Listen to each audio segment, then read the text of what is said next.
on this time. Okay, everybody, welcome to Hand of Fate 2.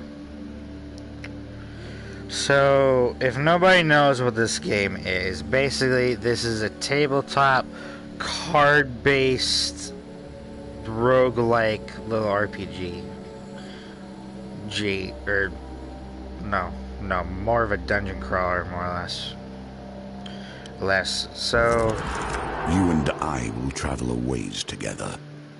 I will teach you all I know, and you will destroy he who has taken... Also forgot how loud he was.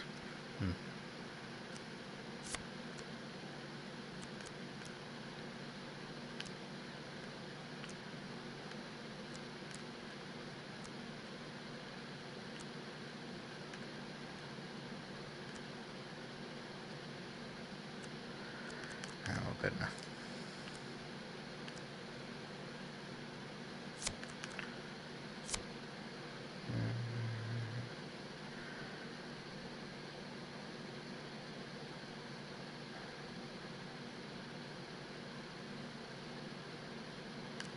No, I'm good. My place. As I was saying, this game's a lot more extensive than the first game. I would definitely recommend playing the first game, but if anybody would like to see me, well, try to go through the first game, by all means, let me know. I would definitely try it.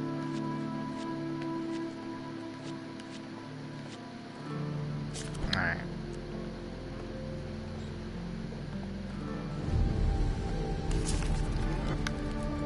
Already we see the Empire abdicating its role and leaving the protection of their people to the lazy, thoughtless, and malign.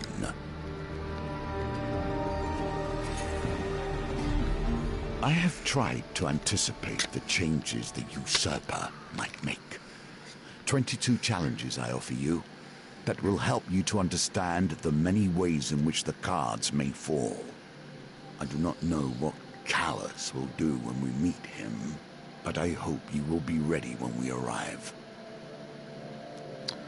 Well, Garrison is meant to be protecting the town, but apparently they're all either dead, missing, or drunk. I traveled far to escape the oppression of the Empire. West End gave me my freedom, and I intend to return the favor. West End sits the outer edge of the Empire. While the Emperor focuses on the capital, its nobles and merchants, those at the fringes, are neglected.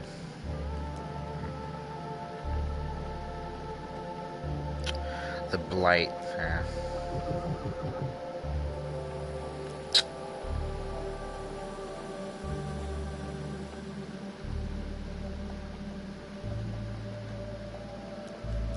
Stonemason.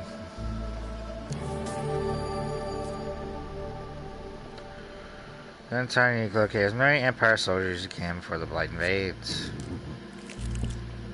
They got themselves into this mess. I don't see why you should get them out. Frost. Paid to free them now, pass.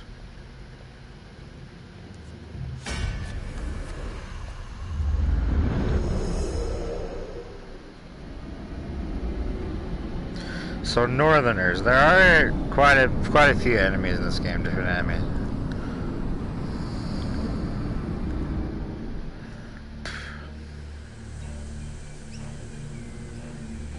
I'll have you know my friend here is skilled far better than you. Ow.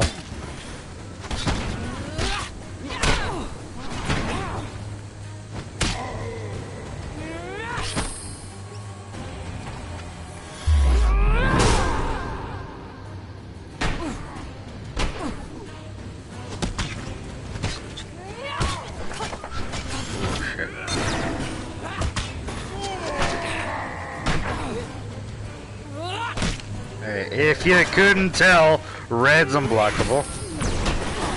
Green is, well, counter it. But fortunately, as I don't have a shield, I can't really counter it. I can still negate his damage, but...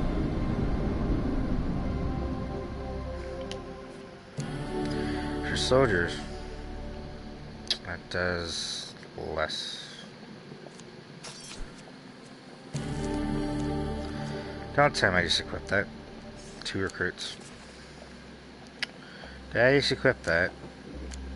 I think I did.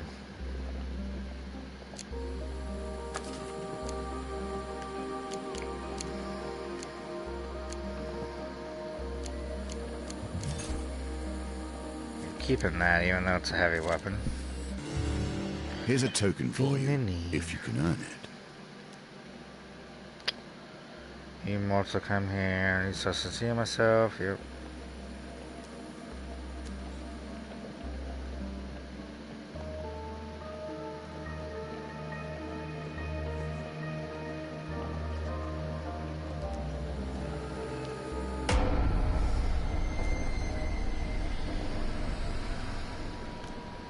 Continues to draw blood from your arm. Now wait.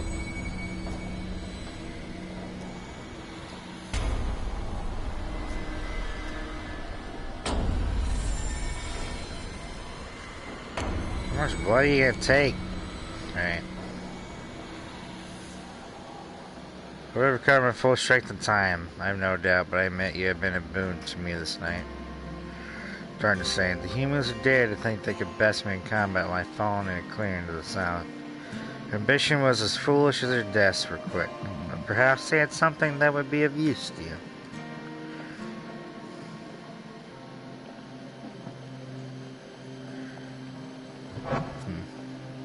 And debt repaid. Dozens of armed men have recently butchered here. Modern remains find no decent equipment, just tools, farmers, and provincial soldiers. Leave the carnage, step on the blade, hidden in the shadows of the grass. To the victor go the spoils. Do not wield a weapon you do not wish to see turned against you one day. Damage unit. Create a powerful blast that causes 8% damage to enemies in the area when activated. Does 5 less, but the ability is decently good.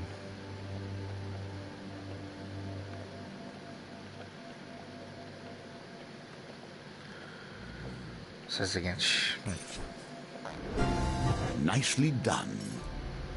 Why not? General store, yes. This is where you buy stuff, obviously.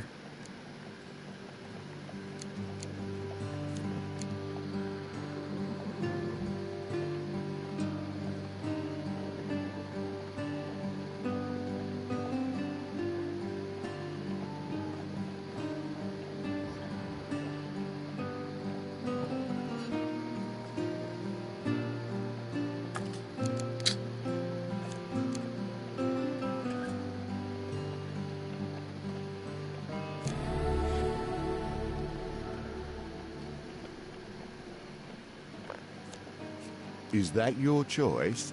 Really? Yes. Stop being a smart ass.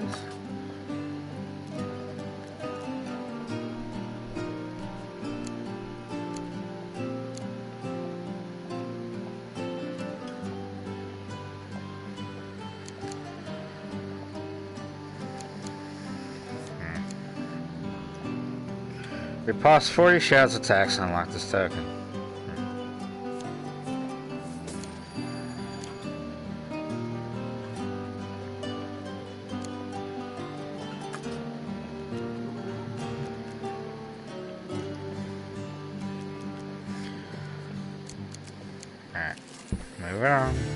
Peasant son. Well, friends rumors vampires were beasts who derelict farm deep in the lowlands. Then farmer tilling the rocky soil looks up in desperate hope at your approach. Please, our little Timos was taken by a monster with bloody claws and gleaming eyes. They came through the walls. Sure enough, found the boy huddled at the back of a mason cave. As you draw near, hulking cloaked figures emerge from the shadows that surround you. Making sure my mic's on.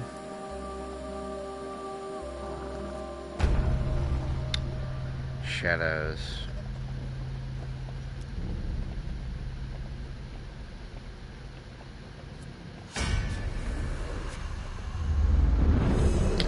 I think I have the blade that...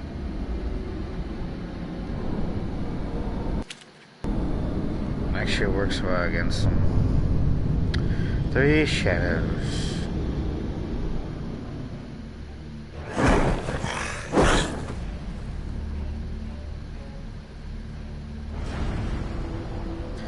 Few humans seen a shadow beast and live to tell the tale. Disciples can induce a blood madness lamb that cause high damage. Attack them to interrupt the incantations.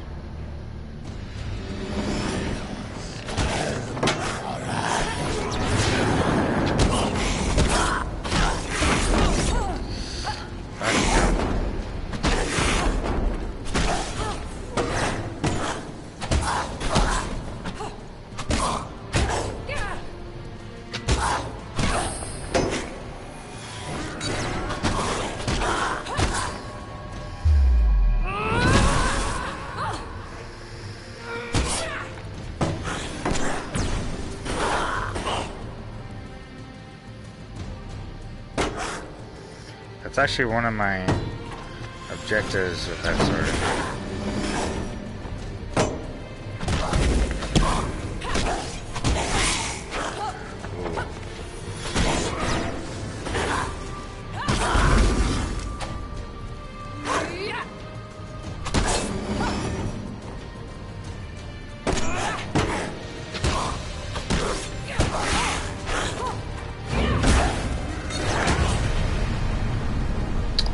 I need to learn a shield bash. If I shield bash, I can stun him. Yes, there was a close shave.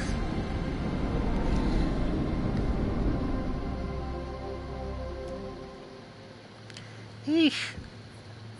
And the gods see most things. The gods weeping, the fast falls, embrace the sun. Small family guys are dusty bundle what they can grant.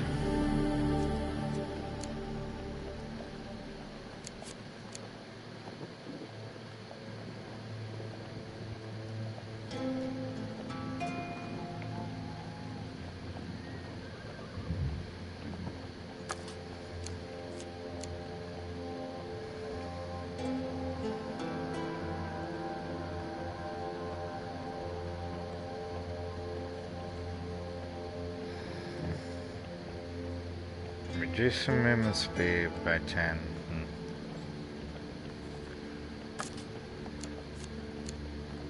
I'm gonna take this.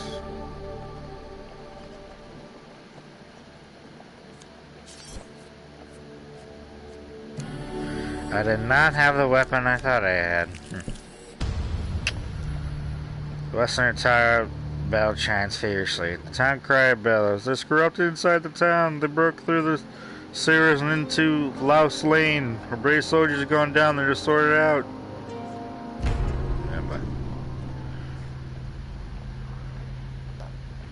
Right to find Westwood's few remaining soldiers have left the entrance to its poorest area, Louse Lane.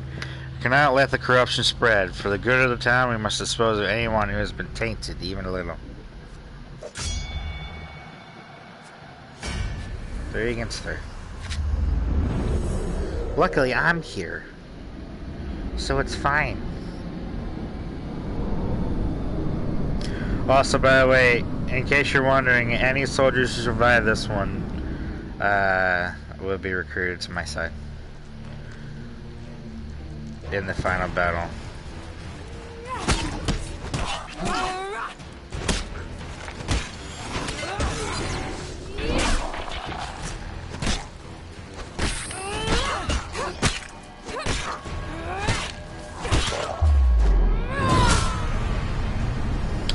Not killing any of them, jerk.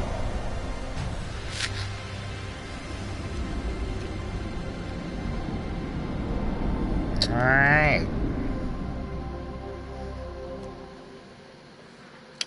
The corrupted threat removed, you ensure these soldiers survive to aid the town defense. 3 recruits. Soldiers help you scavenge what you can from the remains of the poor souls taken by corruption. Cardinal Blade.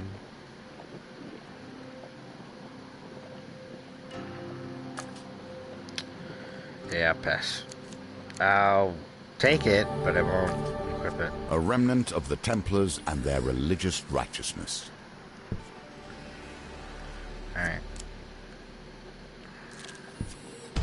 The Northerners More are soldiers. vicious and cunning.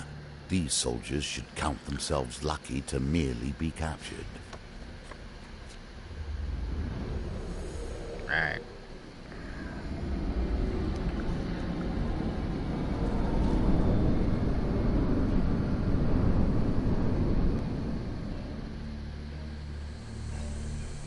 Here we go.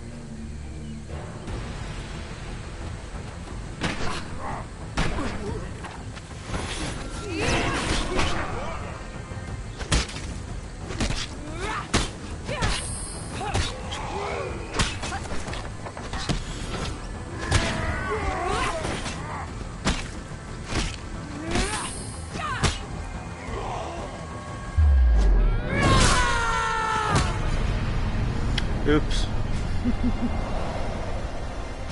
Also, if you couldn't tell, by the way, to anybody watching, R2 is basically your special attack button. But not all weapons have it, but a lot of weapons do. This weapon's ability is Critical Strike, which if you manage to land enough hits without getting hit enough times, then you will be able to use the ability.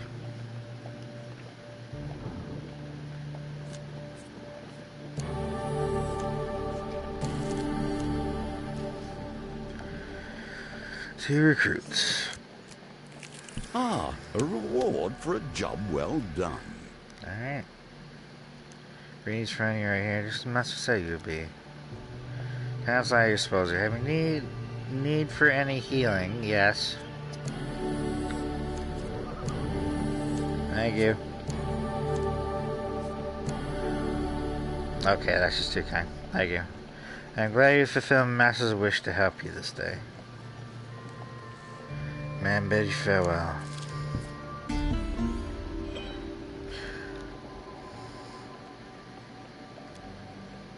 You find that the same blanket surrogates can tell me there's a goblin human animated pile of greasy rags. The few with a daisy and duckweed type of rope are flopped on the ground around him. Merc, Malcups calls the creature, arms outstretched. I have a favor to ask you, my handsome friend. Greasy goblin raises a hand to stop the bard's prowl. 10 gold first, you know that. Fine. Malcup steps forward as Merc counts the coins. Merc will bean. Bard looked furtively around before quickly waving at his shoulder. I require help in removing a certain illness. Merc considers Malchus for a while. That kind of information costs more than a few coins. You splutter indignantly. I will require a test of skill from her. He turns and points to you. Pick a flower and eat it. The greasy florist displays his meager wares.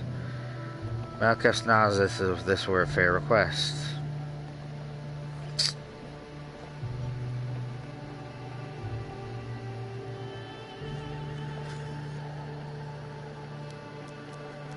Purple flower. Flower has a crisp, burnt texture. Oh, yeah. Are a constant reminder of death. The singular is die, as I'm sure you know, and they are often called bones for the material from which they were crafted.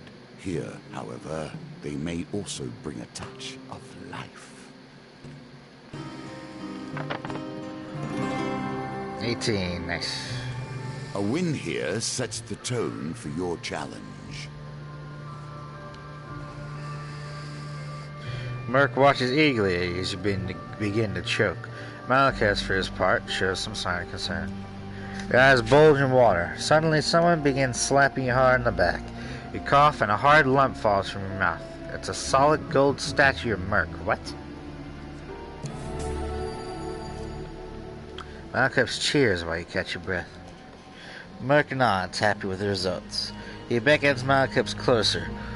Of those of us left, you should see Ira of the Vale. She may know something of the cure. Last I heard, she's hiding out in the underneath. Let us discover what the next chapter in our dear bard's tale will be. Oh no, not her. Malcolm straightens his neck shawl nervously. The greasy goblin man giggles maniacally. Yes, her. She'll likely eat your bones before she lets you speak. Now, if you'll excuse me, I have business to run.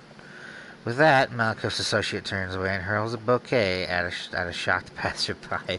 Flowers, fresh flowers, buy 'em or I'll eat your eyes. Okay then.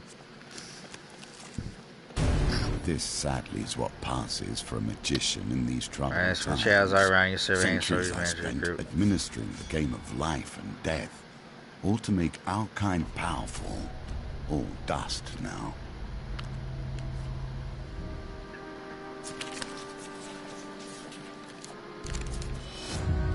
Damn.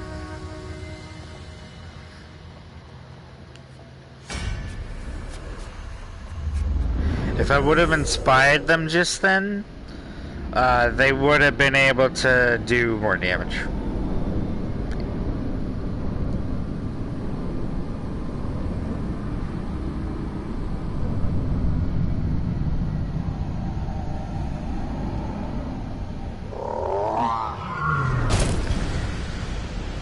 Terror of West End. As finally besieges humanity to erase the terror awakens. He's bashed and break the terror's corrupted armor and defeat it with finisher before it regenerates. With all these soldiers, you don't think you could have...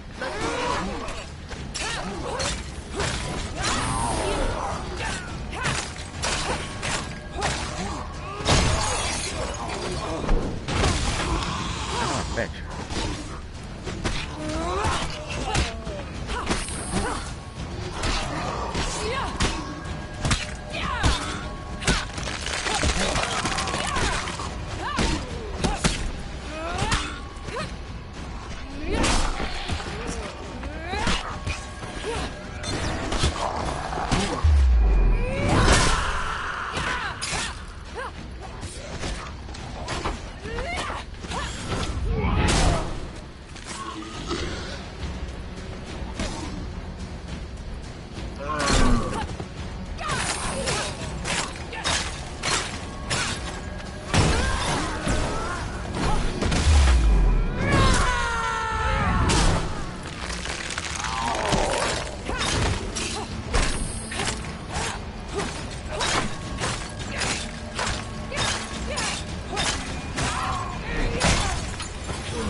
Ow.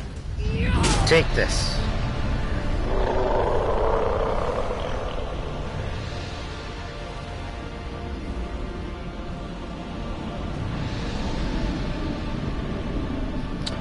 Actually had a bit of trouble with that A before. mighty creature of chaos felled by your power. Does it satisfy you? This bloodshed?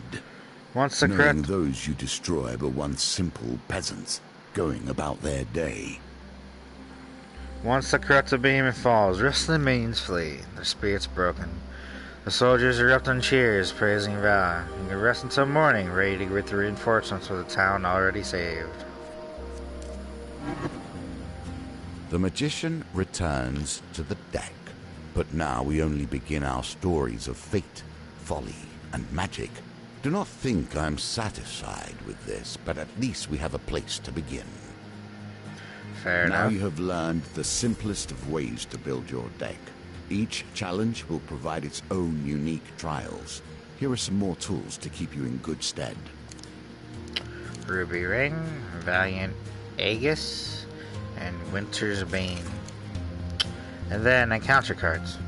Man-Eating Tree, wonderful. No Missions Change.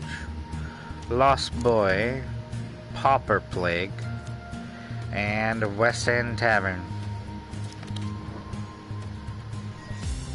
Now for the other two. For giving your life to save Ninja Shadow Beast, Knight's Sword. For convincing Merc to help Malaclips, the Underneath.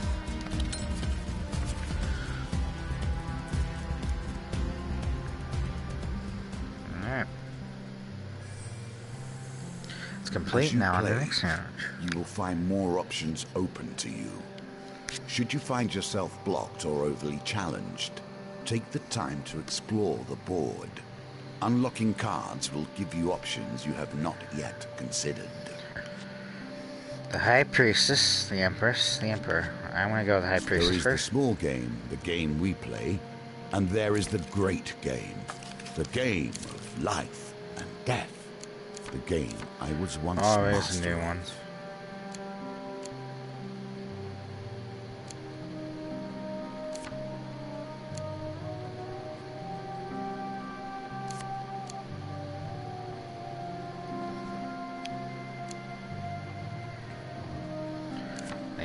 maiden.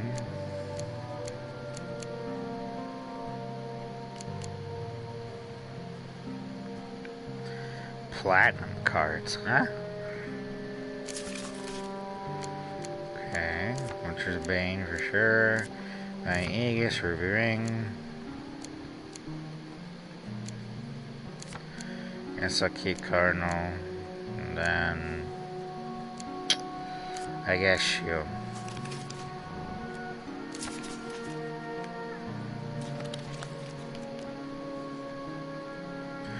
Alright, the High Priestess. Collect blessings in order to enter the ritual house of the summit of Mount Freitas and negotiate a treaty with the Northerners there.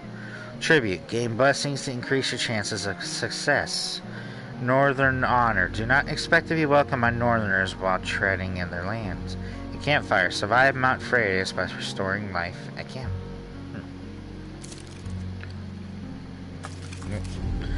Wrong button. You find yourself once again in the company of prayer and religion. How unfortunate.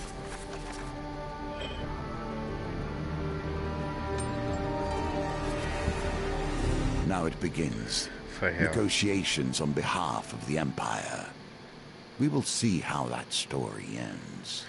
Malachus has somehow roped you in to travel deep into the far north of a diplomatic mission. While I usually refrain from working for the Empire, since this one takes me further away from it, I made an exception. It will square my debt with General Brandstrom and help open many doors for you. What do you say? I'm going to ask about the leader of the Raiders. There are many clans dotted around, but the supposed leader of them all is the High Priestess who lives up there. A priestess is a leader of the Raiders? Malachus points to the top of the soaring mountain for you. Will you join me? Ask more about the mission. General Brandstrom instructed me not to come back until I talked to High Priestess of the North and offer the terms of the treaty, he explained. And then, as you know, I have great many skills, but my swordsmanship is unlikely to hold up against Northern Raiders.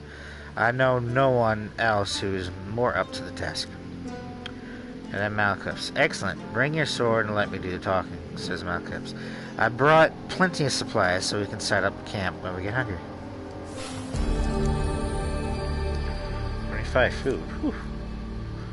Malachus shares a tidbit as you commence your journey. The High Priestess is quite partial to blessing. If you can prove yourself worthy, we have a better chance at swaying her in our favor. Access the campfire any time between encounters. Ooh. Cant can be used to consume food, to restore life, or trade equipment. Collect at least 6 blessings before meeting the High Priestess. You grit your teeth and begin the ascent. A lesson in caution awaits us all. Nature, truly wild nature, will not tolerate fury in its domain, unless it is its own. In rare, spring down the mountain with a dexterity of mountain goats. Sorry about that.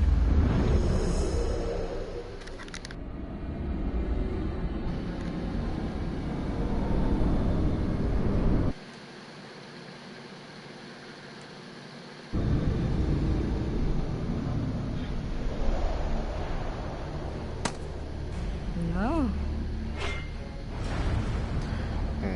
When he accused the man of being a shadow beast in disguise, I thought him mad. Who dares venture? None less than the amazing Malachus!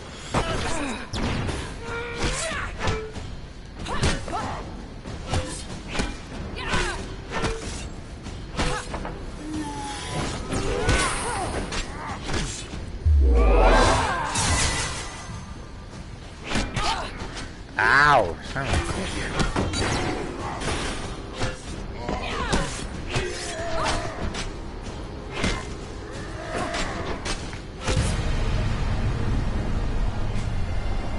Now this as you just seen, you have in its ability frame more or less when you die to roll, so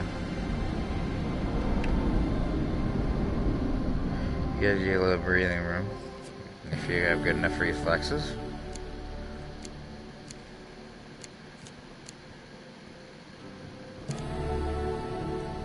Do you use this for its holy virtues, or its cutting edge? Oh, it stacks up. Okay. Clash of steel rings out, echoing through the peaks. The mountains answer with a low, ominous rumble as a wall of white rushes towards a melee, sweeping away everything in its path. Wish me luck! Alright.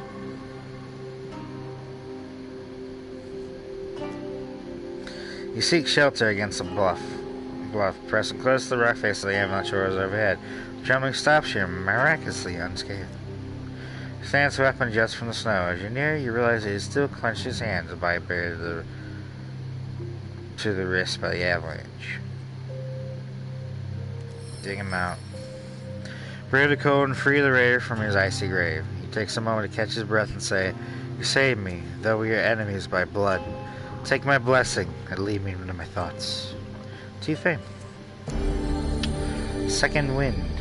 Healing in combat boosts life to 75 when life drops below 25. Then discard this card.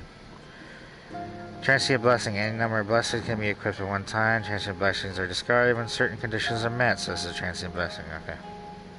So when I get to 25, this card discards, but it gets boosted to 75. I'm acting. Okay. Children. Lost boy. It's hard to conceive You're just a small child, you over here. Such. A deeper voice growls. We have to take him to the dungeons, or else he'll run straight to whatever northern clan he spawned from, and show them where our outpost is. Not that shifty-looking kid. I wouldn't trust him as far as I could throw him, says Malcrips. Sear the boy's fate. I'm saving him. Unsheathing your weapon, you demand they let the boy go. Empire's shoulders are unmoved by your threat. Of course, sir.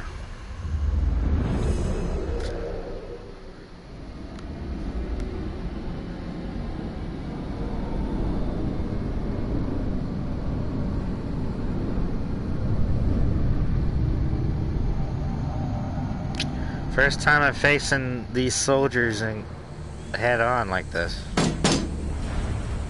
Watchman. Taken from the Dread Society, elevated to pay position of power. Watchman can block, greatly reducing incoming damage. He's bash up when I'm up for damage. Once again, good intentions end up with people trying to hit me.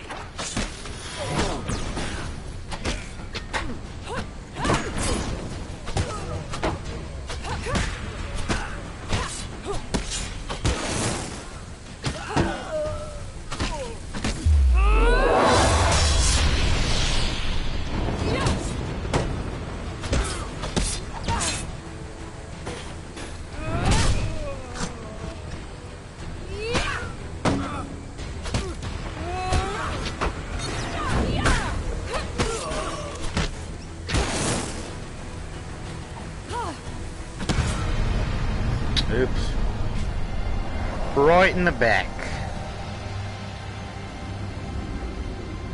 I'd say the combat is so fluid. It's fluid in the first one, but it's even more so in the second one. Winter's Bane. Knockdown Northerner. Perform a powerful strike that causes a knockdown to Northerners. Enemies with knockdown can be defeated with finisher. Oh. I'll keep that on me. Defeat 30 Northerners with a finisher to unlock the shard.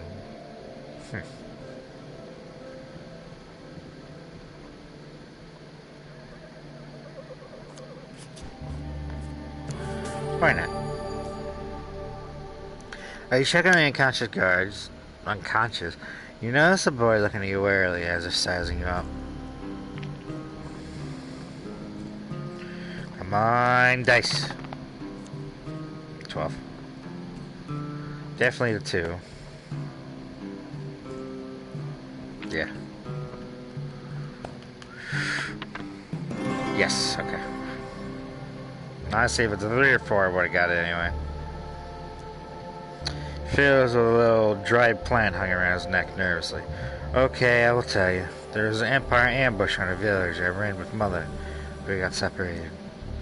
He wiped some tears from his face angrily. But I'm not afraid. I am of Clan Catsfoot, and we are great pathfinders. I'll find my way home. Boy tells you he knows the area.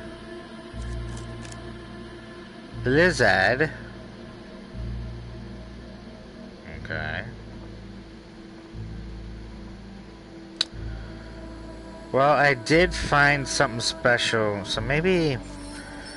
Small northern boy refuses any and all help. You can only wish him luck as small form disappears from the forest. Gain 2 fame.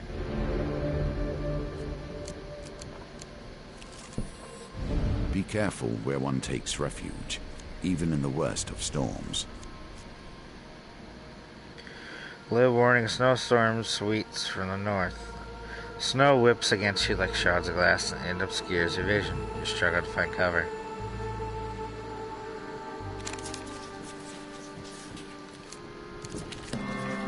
Alright. Climb becomes unbearable. You seek shelter in the cave and desperately fight off the onset of frostbite. When the howling winds ease, you clear the snow from the cave and discover the dark clouds have passed. Malchus forages for firewood, saying, as long as dry enough, we can set up camp here for the night. Just consume food, trade, or review your mission. Why not? Okay. Campfires will always offer warmth and heat, but they also change with each challenge. Be prepared. Oh, they do, okay. A figure appears from out of the swirl of frost and snow. He is a northerner.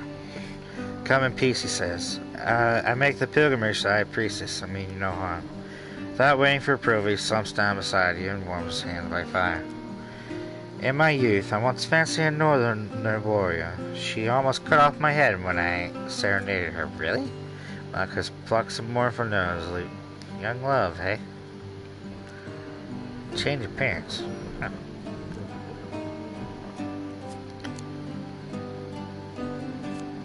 What does this do? Defend adds 1 to a weapon charge. Ooh. Eat less. Every third step does not consume food. And should reflect when a weapon require use defend or reflect attack from ranged enemies. You know what? Yeah. I have little trust in artifacts that breathe, myself. It has only 1 defense, but...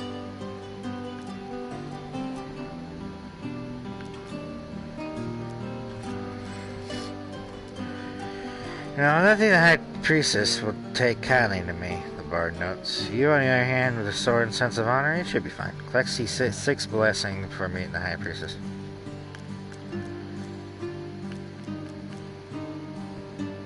One food restores 5 life.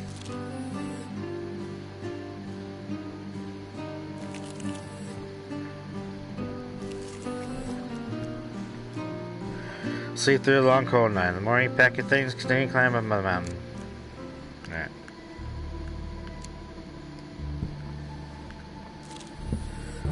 Not every temple has crumbled into the dust. More's the pity. Temple of Divine Promise provide blessings in exchange for simple gold donation. Why not?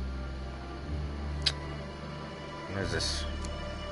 Gamma's Baker. Receive 2 food after every dice gamut, and this is a permanent blessing. Not permanent. Receive 15 life for every gold gain card you receive. That's pretty good. Max Vitality. If your max life is less than 150, you may discard food gain or equipment gain cards to receive 5 max life. Ooh.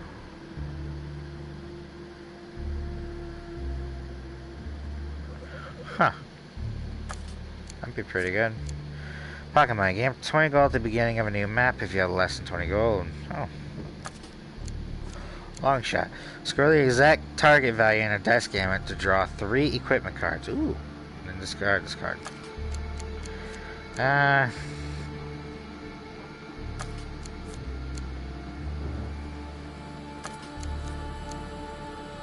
I'd say this is more worth it.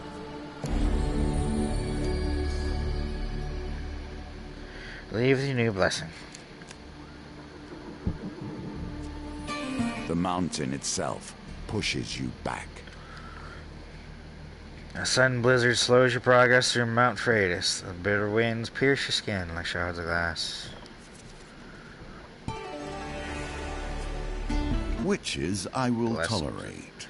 They have at least stepped into the streams of power that magicians call home. As you ascend the snowy Mount Freitas, you happen upon a cottage with pungent smoke wafting out of the chimney. Frail lace sweeping snow off the path as you come in. We come in search of the great High Priestess to deliver an important message to the Malcups.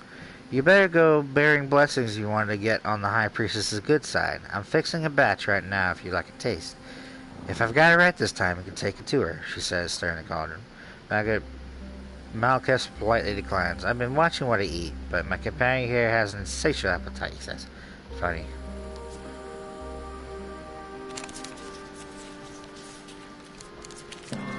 Guardian Angel.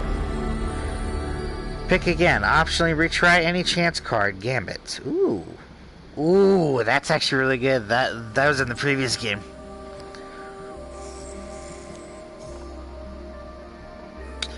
Take a sip of the aromatic potion and feel a warm, fuzzy feeling flowing through your body. Looks like my recipe is a success. I'm sure the High Priestess will appreciate this one. Thank the old lady and continue up Mount Freydis, paying no heed to the brewing blizzard. A grand opportunity for you to take whatever pleases you and go about your day. Raider's Penance. First hit in combat against Northerners deals 50 bonus damage. Yeah, I'm taking that. It's permanent blessing too, so. Strange things still exist. Do you not see the beauty in this plant? True wonders still remain. Treat it gently. I'll try. High in a misty mountain chap, we discovered a vicious-looking plant. Its gaping mouth looks like it's capable of shredding you in pieces, but at its base you notice some unusual fruit. If you throw something, maybe it'll distract the savage mouth and allow you to steal some fruit. You expect your splash for something suitable. Well, I can pick. I'll throw this. Yeah. You throw your equipment at the plant, yes. Launch your night sword at the creature. With a snap of his jaw, the item disappears. You pluck one of those fruits while it's distracted. Fruit is especially delicious, leaving you feeling refreshed and vigorous. Ooh. Another 10.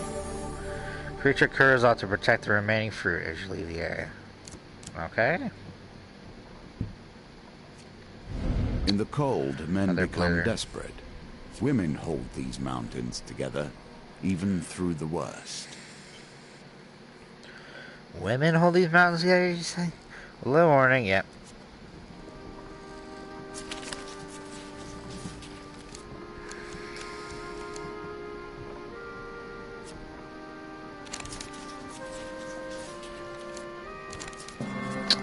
Okay, it was the first one again. Climb becomes unbearable. You seek shelter in a cave and desperately fight off the onset of frostbite. Yep.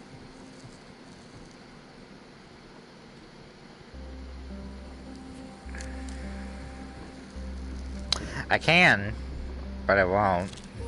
I am torn between my loathing for gnomes and my despair that the world is becoming less strange and arcane as the Empire spreads. You trespass on Nomus grounds, humans. A voice calls out as a dozen small creatures leap from the trees around you. The penalty of a tragedy is death. Make peace with your gods. Wow. Didn't expect this.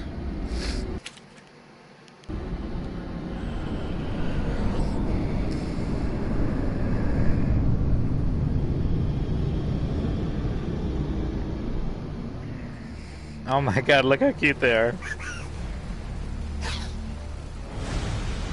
Gnomes, I'm fiercely territorial. Trespassing Gnomes land has consequences. Pesky, persistent, and impossible to hit. Great. Gnomes cause snare. Evade to avoid or struggle to break free. Gnomes can only be deterred with finisher.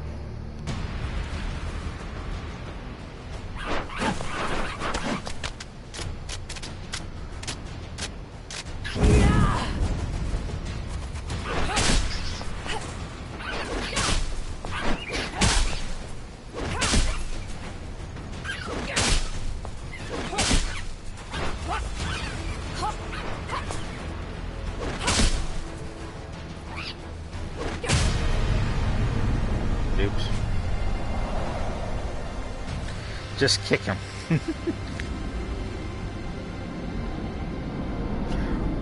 We didn't actually kill him. Okay, we're fine. Battered gnomes pick themselves up from the battlefield and approach you cautiously. Alright, the penalty for this trajectory is no longer death. We like to parlay. We seek arms to defend ourselves, Gnome declares idly. Hand over some of your equipment or we'll release you. We can even pay you something. I'll give you some food for a helmet, one of the small folk claims. I'll share the secrets of this land for a ring. I have no ring. Champion. Give me a weapon I can wield and one from my brother. We've got gold.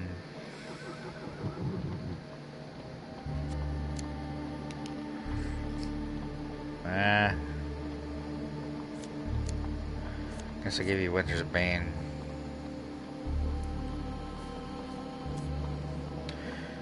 Satisfy the offer payment turn, yep.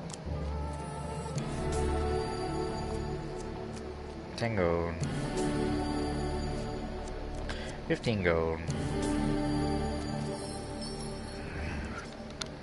The toothless gnome looks perplexed. A mighty war machine to be sure, but how will we wield it? Turns his blunder. But together with the other gnomes, they heave the weapon into the bushes and out of sight.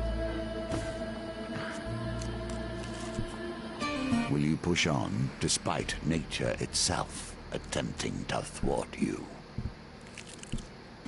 Mages are hard to eradicate at the best of times. We have our ways of hiding from the light. Following Malekith's cryptic directions, many of which involved burrowing farm animals, you arrived at the edge of a vast and lonely lake. There you uncover a cave entrance blocked by a stone door. You must seek out Ear of the Vale in the underneath, the body had explained, as she followed frightened cow around the previous night. Malekith drops his wine bottle nervously, forces a loud and hearty to laugh, completely ignoring your question. The speckled ogre manning the door to the underneath doesn't look up from his book as you approach. 15 food items per entry. Jeez. Go scoff. Robbery. If you're trying to hustle us, sir, I'll have you know that I can shoot lightning from fingertips. He sighs. Times are hard for Miss Mal. You see when you get in there. Fuck, 15. No chasing. The ogre places his book down. With a mighty push, the stone door rolls open. A narrow tunnel takes you deep below the earth, opening into a vast limestone cavern. Swiftly on the edge of an underground lake lies a small shanty town, red lanterns lining the quiet streets. Malekith leads on. Welcome you underneath, coined slave. Since I borrowed some Empire edict, we had to hide away in places like this. This used to be quite the hub of activity, but now, surveys science streets grimly. I guess the Empire is increasing its forces. New mages eye you suspiciously as it pass by.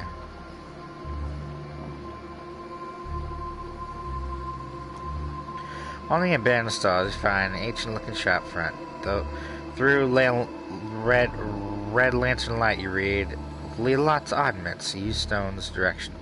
Also signs pointing out the path of curses, blessings. Follow the signs through the lonely streets until they lead you to sizable hill, colorful lags where you believe a market wants to. Elderly woman climbs from the pile. Blessings, curses? You don't need either of them. I'll trade you all of them for the shiny rock. She offers what looks like a polished sort of power. No. Well, I'll be here.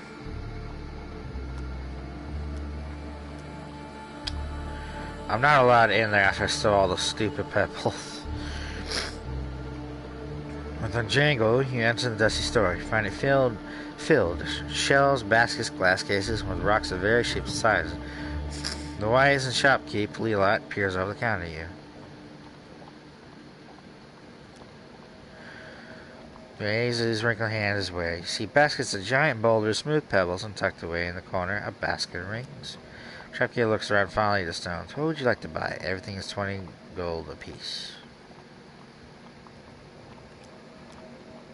Those old things, Leon scowls. I would give it away for free if they weren't bound to me. Need your blood if you wish to take a ring.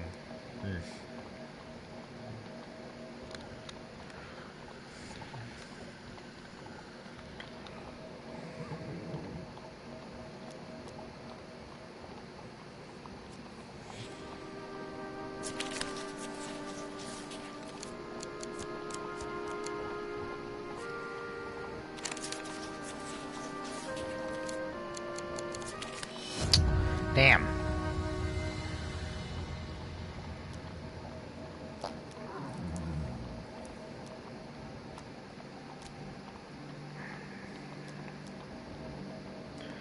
Where's the shade for gas? No blood will be shed around these parts today. A terrible shame. There's one here.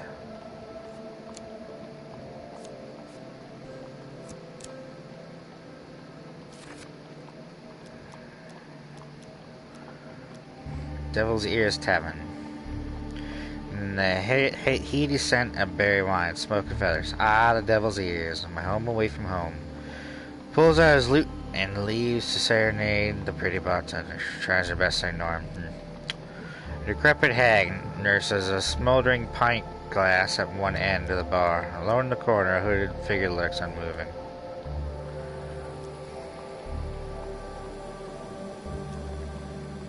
Might as well. Throwing his citrus and burning coal while sizing up. We should buy something, do you not? She grins wiggily, revealing a mouthful of jagged yellow teeth. I can send you some at no cost, but I cannot assure that you will end where you want. This is a pint of liquid plague. I'll let you take a sip, but I'm reasonably certain it would be the last thing you ever did. Moving, I consider the nice feature under the heavy hood. Figure nods at you. He has a grave voice, whispered quiet and hoarse. I seek an artifact of great power. Something that would twist the minds of my enemies and force them to fight for me. I'll pay handsomely.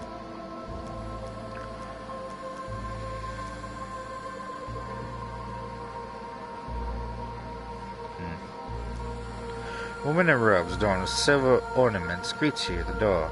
Merc said you would come begging for help, regardless you're late. Marcus bows with a grin. I have an illness. I'm hoping to purchase a cure. Ear of the Veil frowns for a bit before nodding and let you into her house. Enter the sitting room, and the source of the wailing is made clear. A man is locked in a cage, crying in fevered agony. Sores of corruption festers in his body. Yikes. Without warning, she opens the cage and a man rushes at you. But with surprising strength, Ira subdues the mad, writhing creature. This is the mage Cohen. He thought he could fight off the corruption, but he could not. Ira watches Malakos carefully as Cohen's cries get more and more guttural. What should I do with him? The bard looks away, disgust and fear of his face. He peers close, passing out. She nods before turning to you. What will you do? I wouldn't keep him locked out. As Ira holds him down, you end the mage's life. That dealt with, Ira begins tinkering at a table strewn with dead and shiny things. Do have a cure, but as you know, nothing comes free with our kind. She taps silver dust from a bottle. Save the stolen mage's children for me, and I will give you the cure. Still, what secrets does your companion hide from you? Those Empire bastard taking them to some walled fort in the docks of the city. And you better hurry, Ira smiled Malcolms. That illness can't be held at bay for much longer, I'd wager. Bard avoids a gaze. Ask what the illness is. Ira laughs. He hasn't told you. Then it is not my place to say. But know this, friend Malcolms. If he doesn't find a cure soon, you're in grave danger. Nonsense, Malcolm stands, unstoppering a wine bottle nervously. He was my lover when I was young and stupid. Ira says matter-of-factly. Nonsense. Why, I'm alluring at all ages. You be glad to have me still. Ira gives Malchus a severe look, and he balks, cowering in his seat.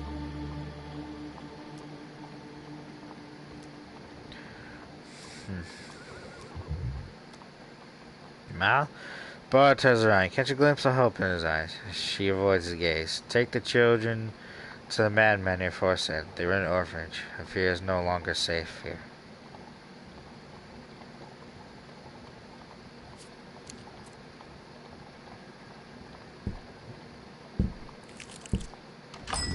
Do what you can to find more food.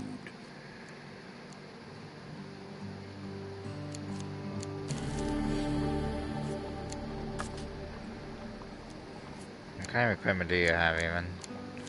What's the ruby ring do? Gain 10 max life while you have more blessings than curses. Huh. So... does that count for every blessing that you get? Or what? I'm confused. Wait.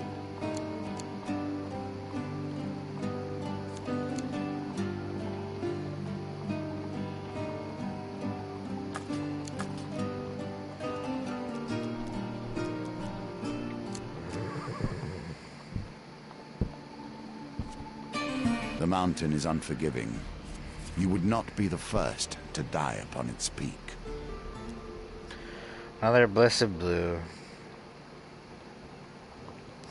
Further up the mountain, the blade become so intense you barely see a tiny conjuring of stone. Early bacons you in. I received word from my sister's hawk. I have been expecting you. You may not be as skilled as her, but this blessing potion I've whipped up is my best yet. You think it's good enough to take the high priestess? She says, blowing the steam off a simmering bowl of thick liquid. I really couldn't, said Maggie's belly. Allies return. No.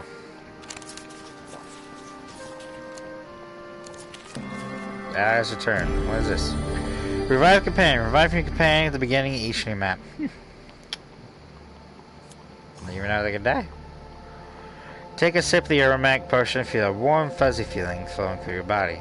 Looks like my recipe is a success. I'm sure the High Priestess will appreciate this one. Thank the old league until you have Mount Freitas, paying no heed to the brewing blizzard. Yep. With the least of notice, the very lands beneath Frost your Berserker, feet Frost slide Trapper. away. Life is filled with surprises. You don't say. Oh, this is gonna be fun.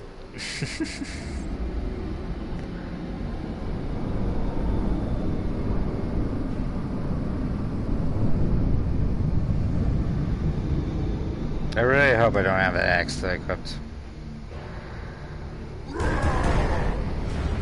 Berserker. Fueled with rage and determined to destroy. Berserker weapons are viewed with eyes that slows their enemy's movement and attacks. Who dares venture? None less than the amazing Margaret! Ow, bitch.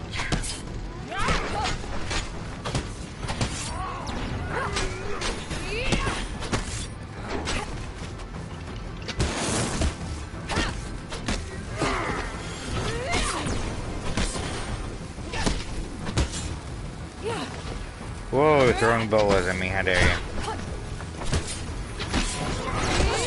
Damn it!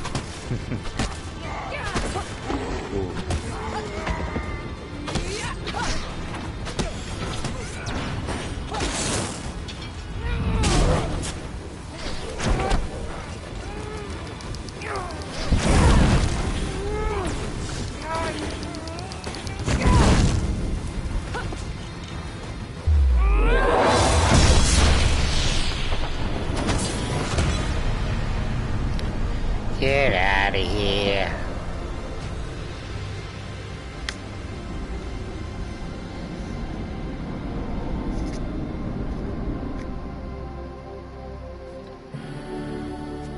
Okay.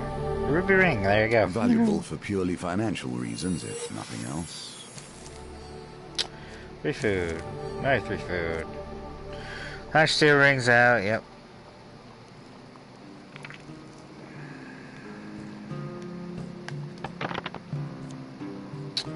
Seven.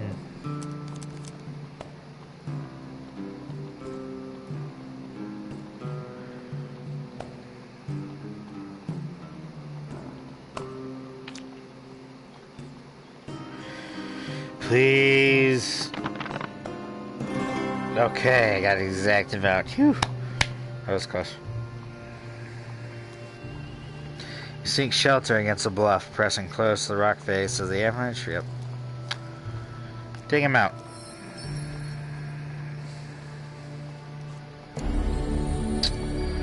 Adds 2 to each of your dice during the dice gamut. Nice. That'll help out.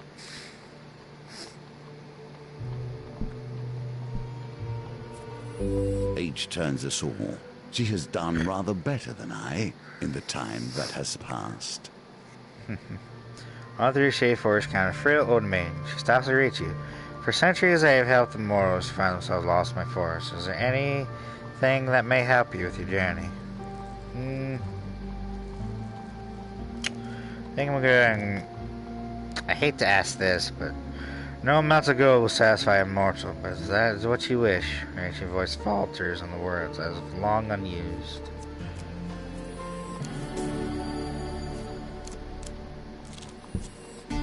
Ever since I've returned to this world, I've been disappointed. The filth, the shame, the horrors dwell in the minds of men, not in the monsters in the darkness. Westwind's only tavern, the Rusty Razor, is a safe harbor among the many dangers of the outer reaches of the Empire. Its barkeep sits outside his establishment with a look of resigned defeat. Upon your arrival, he jolts straight up and a smile almost breaks out across his face. At long last, someone from the guild is here. These Empire soldiers have almost ruined me. Before we can disagree, the older swings open the saloon doors and pushes you inside. Steel muskets and steel fanlings, oh boy. So you discover a handful of Empire soldiers enjoying ale rather than doing their duty. Wonderful. Fresh, invigorated barkeep pops onto a table and shouts above the noise. You lazy, drunken deserters are done. The Stewards Guild has sent in force here, and now you all are going to have to get back to your posts. This town needs defending. One of the soldiers rises with a slight sway. We got 3 days until our shift ends, and we can return to civilization. So we're not doing any fighting unless they threaten the supply of ale, right, lads? Wrench's cheer erupts, and beer tankards smash together all around. So why don't you take your shiny ox back and shove off? Barkeep turns to you. What are you going to do? Says yes to him with menace. The soldiers should report to duty. They'll report to the healer.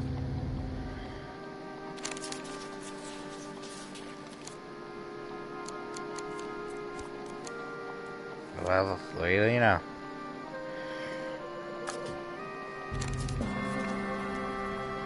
One soldier spits at your feet, returns and leaves. The rest file slowly out behind him. A reward well earned. Yes, thank you. Another blizzard.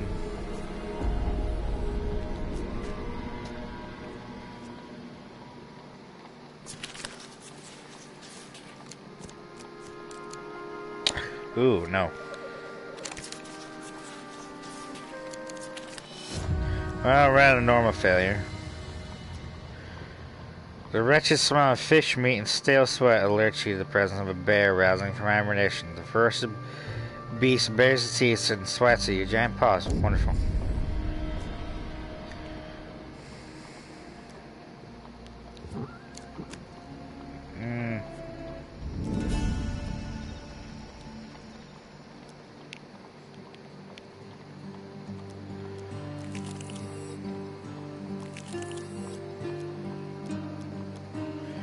What do you have? You don't have much.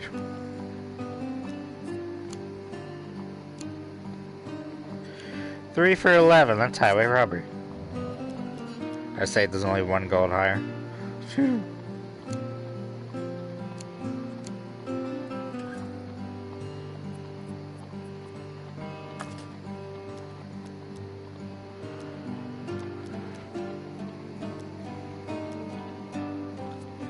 Yep. Another blazer, wonderful.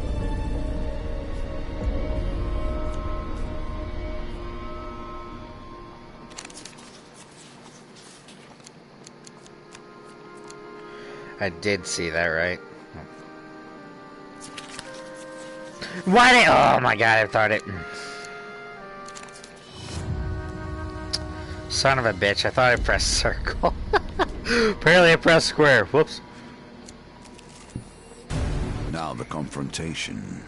Are you ready to face the priestess of her people and drive the deal the Empire has requested? Or will you turn and flee? The winds clear the dark clouds, reveal the spire of a ritual house protruding from the summit. Press on through thick snow, Al, to find the wood structure adorned with spoils of war.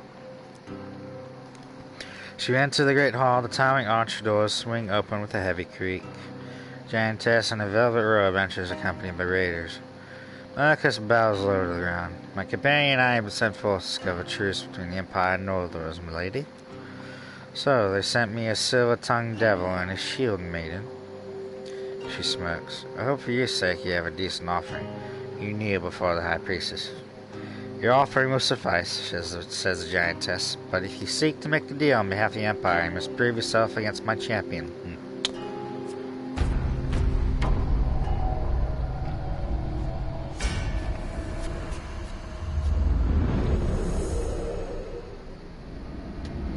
knew there was a catch.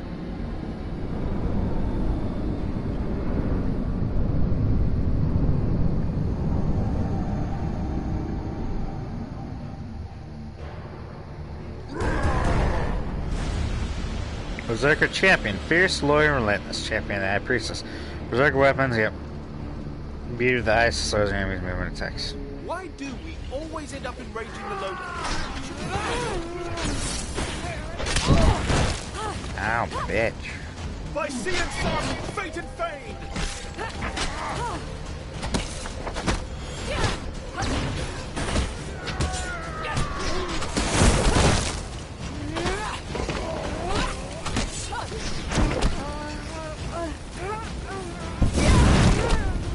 Oh my god.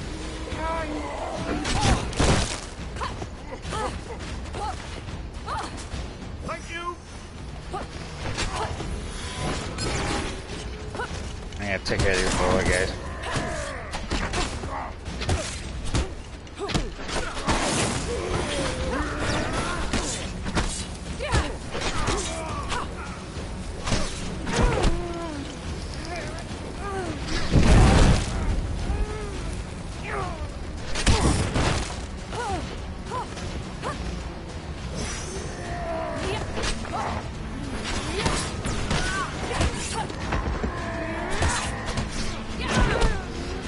Oh my god.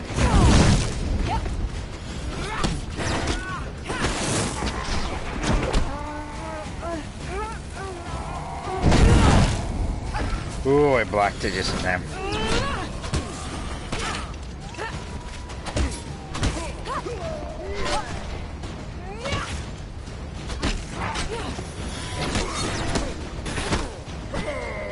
Yeah, dodging just a real bad habit of mine.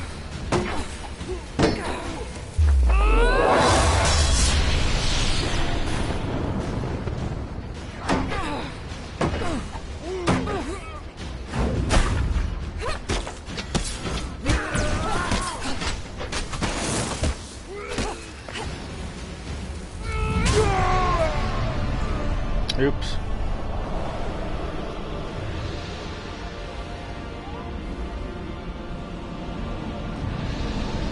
That was dicey, but I was able to manage it. You've done well. Now here are my terms. High Priestess draws herself up, a towering figure draped in fur and wrath. The North will never bend the Empire. Blood for blood for blood. Those are my terms, small one. Let your leaders hear it and quake. With that, you make a quick descent to relay a message back to General Brancham.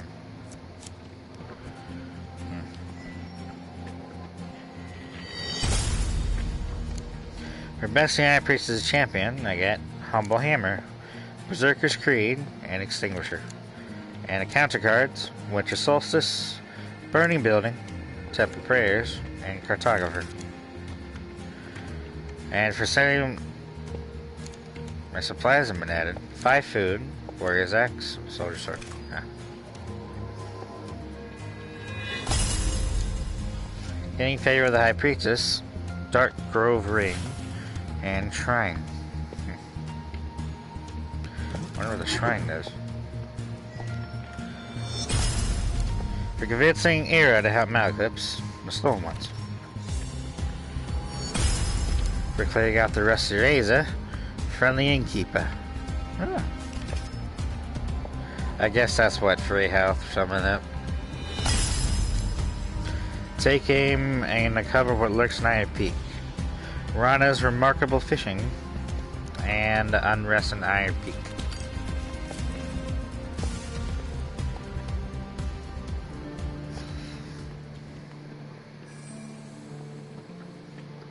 Priestess is done.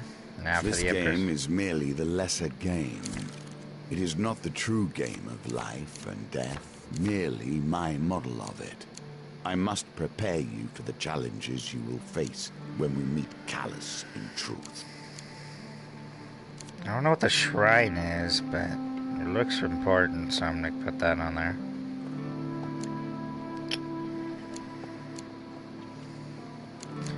I assume Innkeeper is health, so I'm gonna put that in there.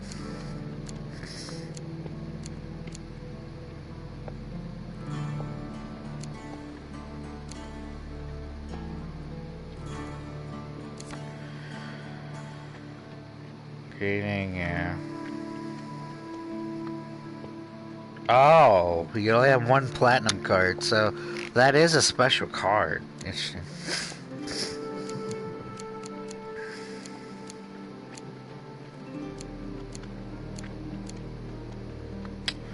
I guess Gnomish Exchange and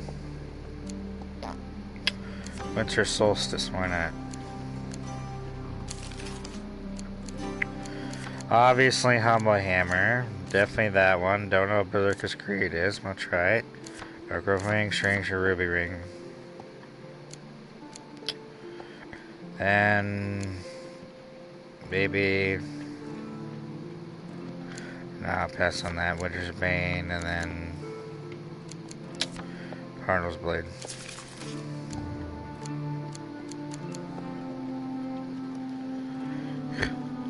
Oh, this applies... Huh. So I can actually have a platinum card here? Ooh. Wonder what the platinum card would be. Probably 30 food or something like that? Why not? 5 food. Mighty Hero. Gain enough fame to wield the mighty Hirsa's Ire. The raids. Encounters with Northerners are common in these parts. Oh. Glad I got that one blade then.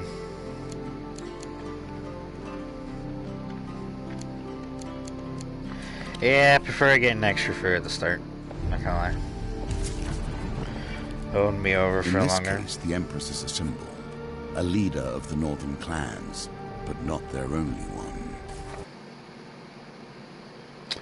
No one's watching, but I hope that whoever does watch us, if anybody, now we come to one of the new nuances of our game. enjoys the look of this game Hunt, and encourages the them to play it. And esteem would not work for all players, but it works for you. I can sense it in you.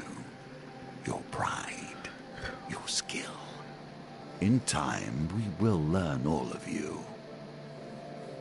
Now keep in mind, I would recommend playing the first game. I wouldn't start with this game because this essentially continues after the end of the first one.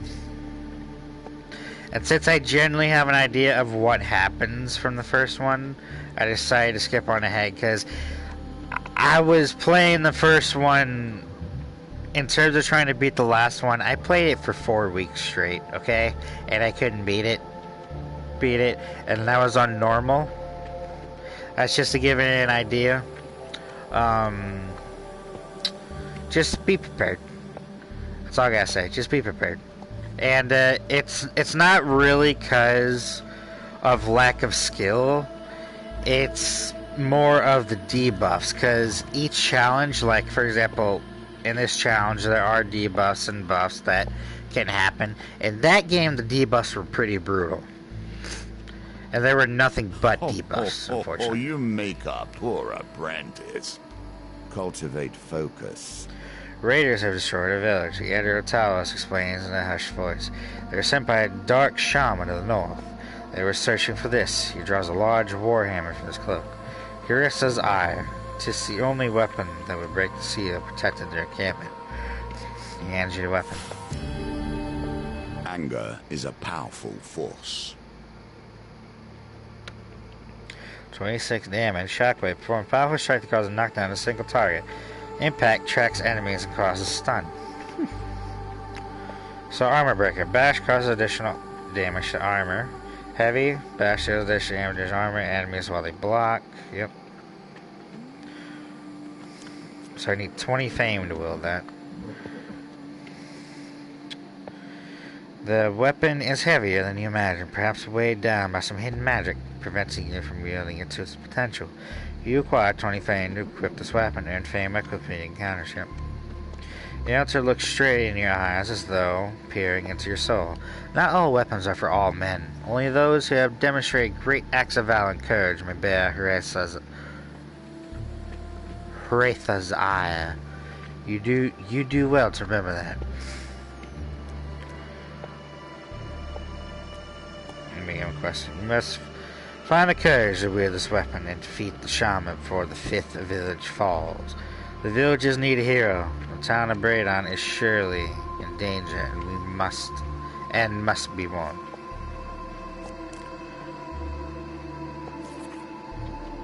Thank you. I trust the sacrifice of Talos not go in vain. He bows his head. May the gods bring you good fortune.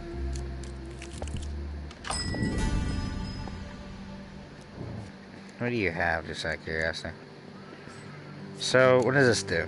Stun bash. Charge bash causes stun to a single target when activated. Okay, deal more damage the more life you lose in combat. That'd be good. Extra gold. Gain 3 gold whenever you draw a gold gain card. And Dark Grove Ring. Stun to healing. The rate enemies heal during combat is reduced. And okay, fair enough.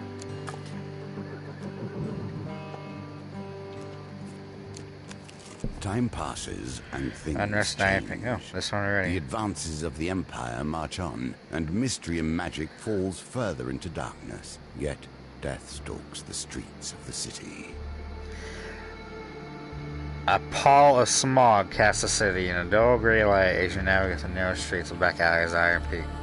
Beware the Prince of Poisons, calls a young boy in a short brimmed cap as he hands out leaflets to the passing crowd. Stop to read a discarded parchment sodden by the damp that clings to the cobblestone. Prince of Poison strikes again. Another mass poisoning in the back streets of Lotan. Mayor raises his reward to 500 gold. Whew. Boy approaches as you finish reading. If you really hope to be safe, you best protect yourself. I have just a thing, and at a bargain price.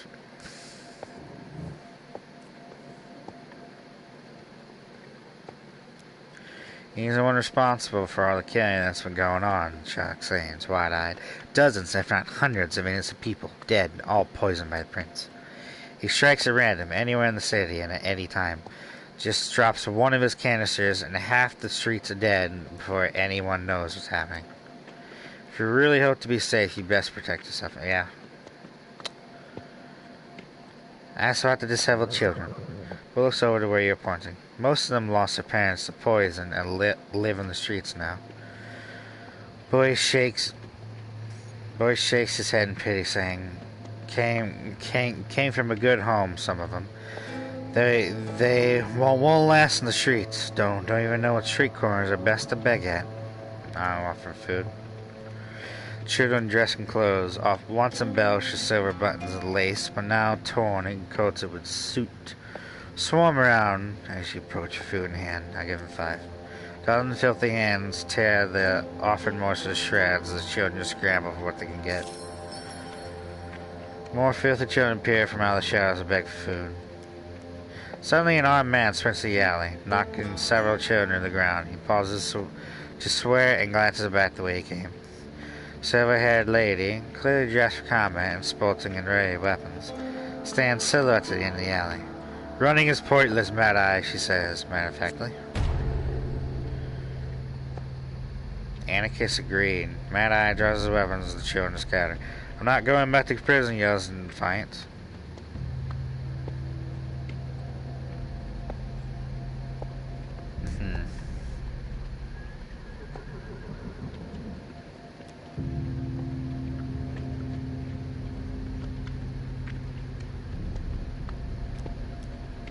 March Silhouette woman quickly and efficiently disables Mad Eye's few rounds from pistols. She marches past you and unceremoniously ties on Mad Eye, who groans in pain. That's how it's done, rookie, woman says, acknowledging your presence without bothering to look up from her work. Silver-haired woman pauses to stare at the face of one of the orphan children. She reaches out towards the girl and seems about to say something. Suddenly blinks and shakes her head. One's face is an inscrutable mask once more. She stalks past Shaggy Mad by chain. Make a hasty exit from the alley and want to make sure you can go about your business and write down what you can for the little ones. Your trouble time, Iron Peak. Pressure, you've yet not seen all it has to offer. Long way. Let us see what the next town holds. At what point does honor bend to pragmatism? The road ahead is blocked by no return carriage and won't come for help. Please help, subscribe, has been robbed by a band of thugs. Is there anything you can do?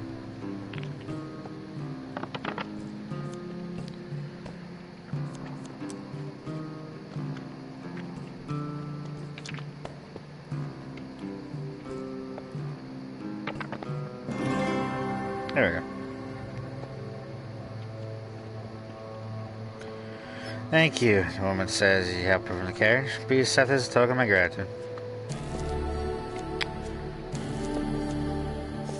Yeah, definitely need the food, thank you.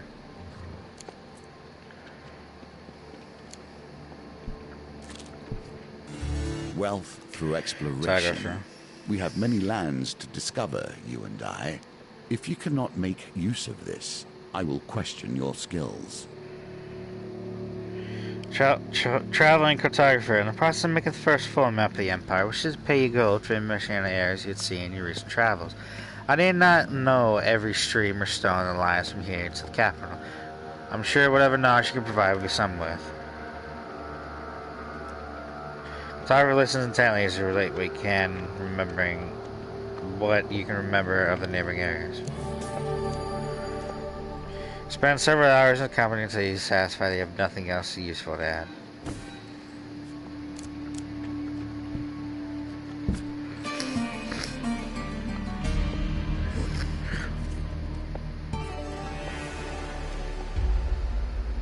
Do not take lightly the mantle of fame. Being a figurehead Some is not bruises without right a brain and consequences. find an attack from raiders. Toil. As the village burns, 3 brave farmers attempt to defend the last of the surviving villagers. One calls out, "Please help, we must stop the savages before all is lost." Draw your weapon and rush to their aid.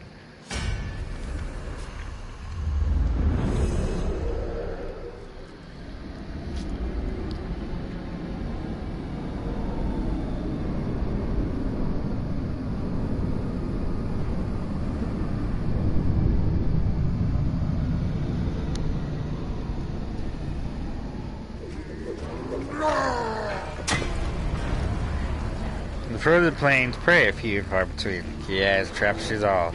Trappers throw hard in traps, that's the other targets. Use evade to avoid traps, change direction rapidly to break free. I'm no happier to be here than you are.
So, no.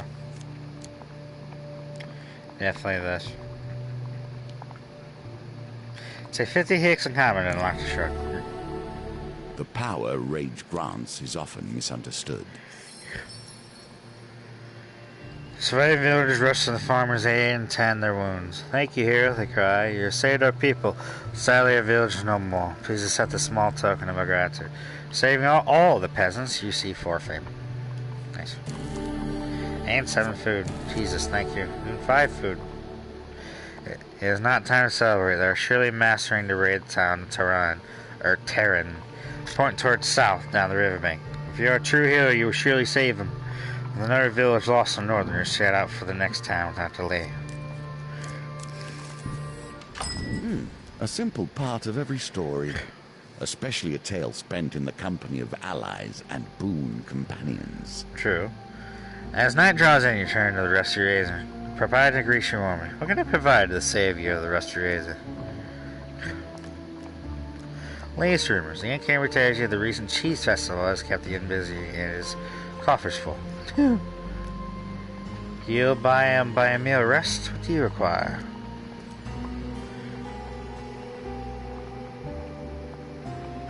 Looking for lodging, eh? We had some fresh main beds for our sister. It's free, of course, assuming you have some provisions. 5 food for 16, I'm good. You'll notice that my Stressed out. carriage does not stop for every distressed traveler along the way. No, I need more fame, so. Oh my god.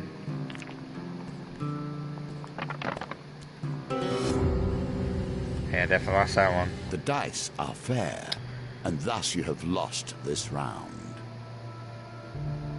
Why, thank you. Now, if you would be so kind as to give me all your gold, the woman draws. Yeah, I kind of figured. Draws a pair of concealment blades from corset. Come on out, boys. No time to react to group of ran spring from hiding. Yep. Bring it on.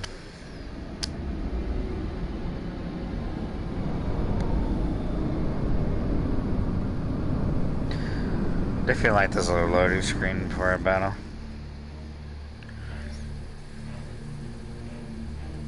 You have to stop helping people. It always ends up like this. Hey, I can't help it, okay? It's in my nature.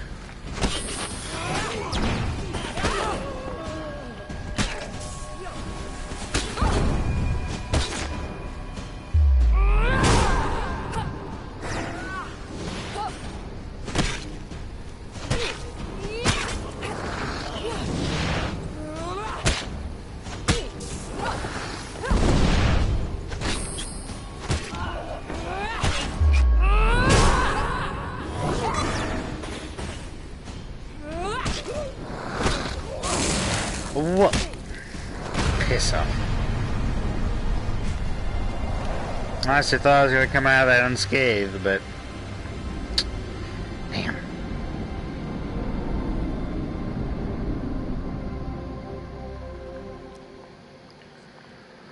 With the thugs defeated, you search for bodies for valuables.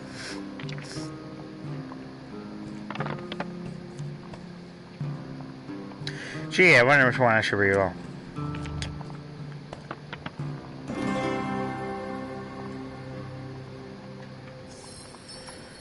Find some food.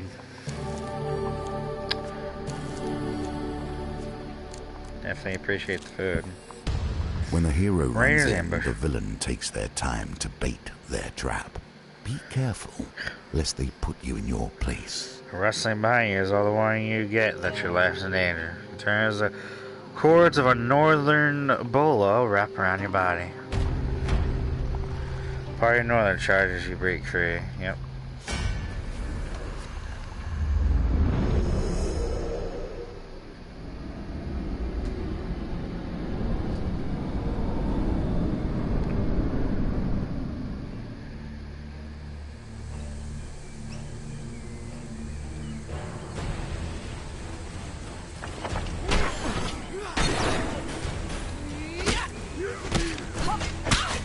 Fuck.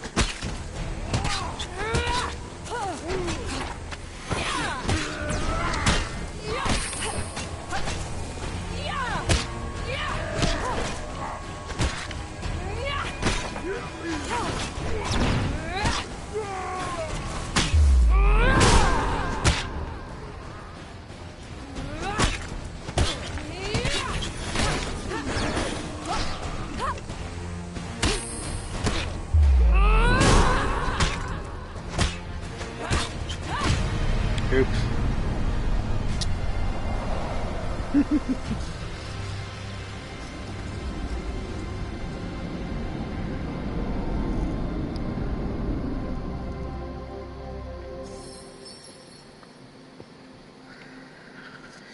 With raised feet, contemplate next move. Search for spots.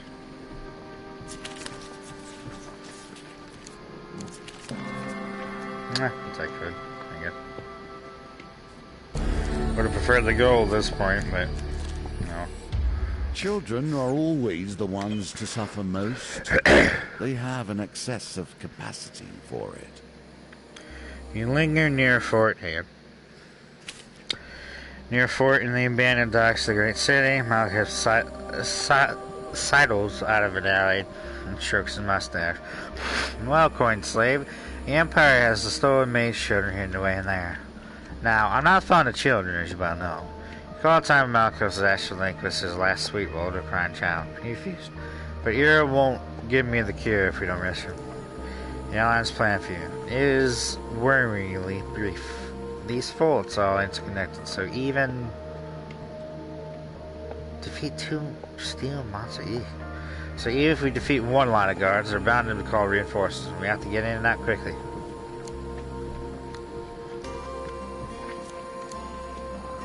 And steel musket. Okay, got it. Marcus is drawing a helpful diagram of the dirt. The self-portrait is particularly generous. Where evidence of the old world ever existed. They don't like that. Oh. Find out where his maid children are. Then we'll have to fight our way out quickly.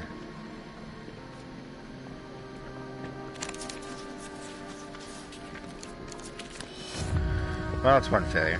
Guard 1 is an idiot and you retreat hastily to the alley just in time.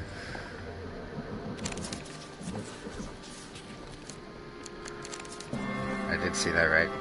Hidden beneath a pile of refuse, find a grate that leads presumably under the fort. Without considering your wishes, Malcuff wedges the grate open and sends it to them.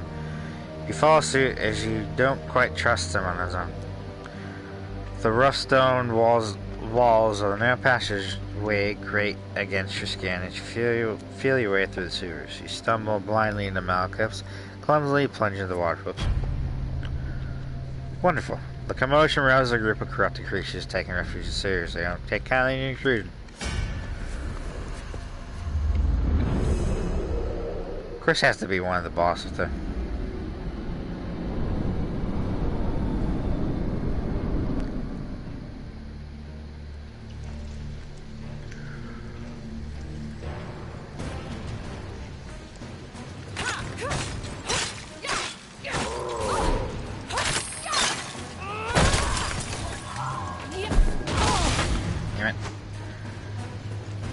I hope this works.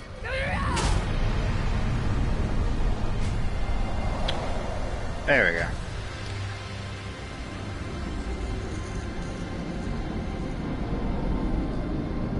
That was actually pretty quick. I'm expecting that to be a lot longer. Final monstrosity falls gurgling. Malchus gazes as the buyer's troubled look in his face. This one is wearing a necklace. Looks like a family heirloom. Bard, usually fond of looting and stealing, doesn't allow you to touch the necklace. Peer up the access tunnel. It is set too high in the walls. You won't be able to go back that way. Might as well explore.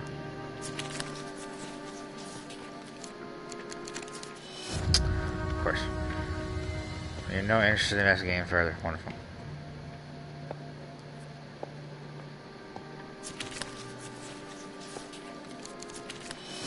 Huge fair. Wonderful.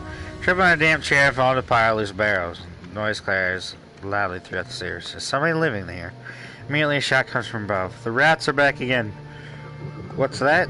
Another soldier asks. I said, first replies, I think those giant rats are in the sewer again. Call reinforcements from Fort Mournhold and get them to take a look at it. The useless twit will never do anything anyway. 3 monster steel cards. Beckons you to a raw iron gate. If I'm not mistaken, and I never am, how dare you question me? This will take us directly to the fort. He allows you to go first. You leave the moisture and mark of the sewers behind you. Find yourself in this cellar. There are wine caskets, jars of pickled vegetables, sized behind a cage, breathe in pulsing light. Within a cage, missing mace shield and helmet will ensure your attention. He reaches for the heavy lock upon the cage's gates. It sizzles and he drops it quickly. A Freya's skirts that burns. He presses a long metal implement into your hand and sets back. You tentatively touch the lock. It doesn't burn you. You attempt to pick the lock. What? The pendulum swings like a scythe, bearing hope or failure. Interesting. With a click, the lock pops on the side so far. That's pretty cool. Okay, children. Malachus awkwardly pats one on the head. Your mother and I are going to kill the bad men. You stay here, unless we die, in which case you're on your own. Children nod, numb with terror. You sneak up the stairs and survey the scene before you. Soldiers mill about the fort's courtyard. draw a spell. I have an incantation that will covertly teleport a few soldiers far away from you, potentially to their death. Spell requires some of your blood. These are spells I rarely use. I need blood magic to be able to perform them. Bard notes your razor habit and clutches his arm defensively. Not me, I'm a gentle flower. Besides, look at you, you're simply bursting with blood. Fuck. Only 5. The wheel is one of my favorite innovations. It combines many different elements of our game into one. 1, 2, 3, 4, 5. Shite. There you go.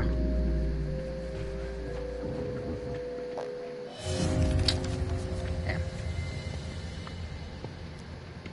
Oh dear. Move faster next time.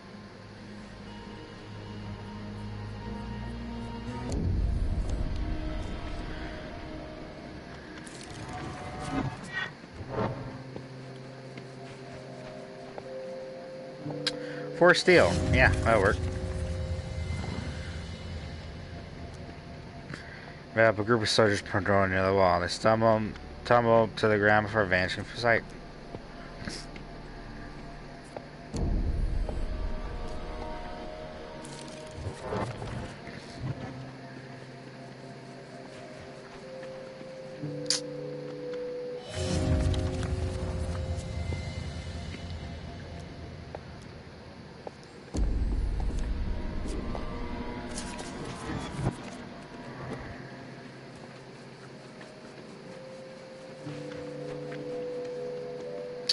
Of course. It's not huge for there.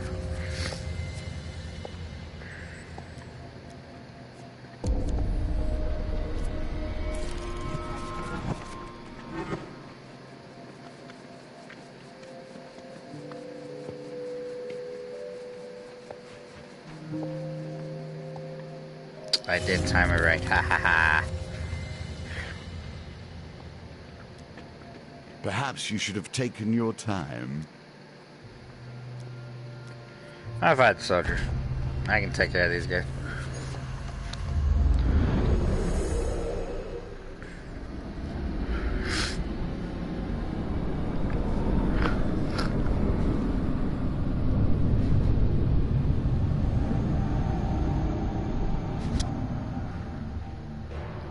Hello. Daily air distance. Only the most skilled are recruited in musketry. Musketeers fire heavy attacks. Defend the shield. Else evade for life.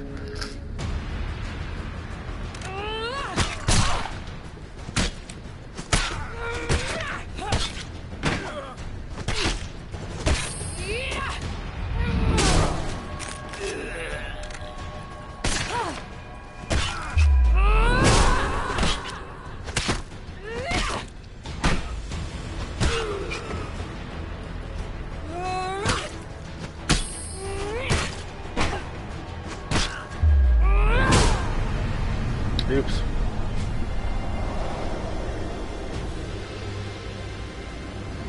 Into the briny deep.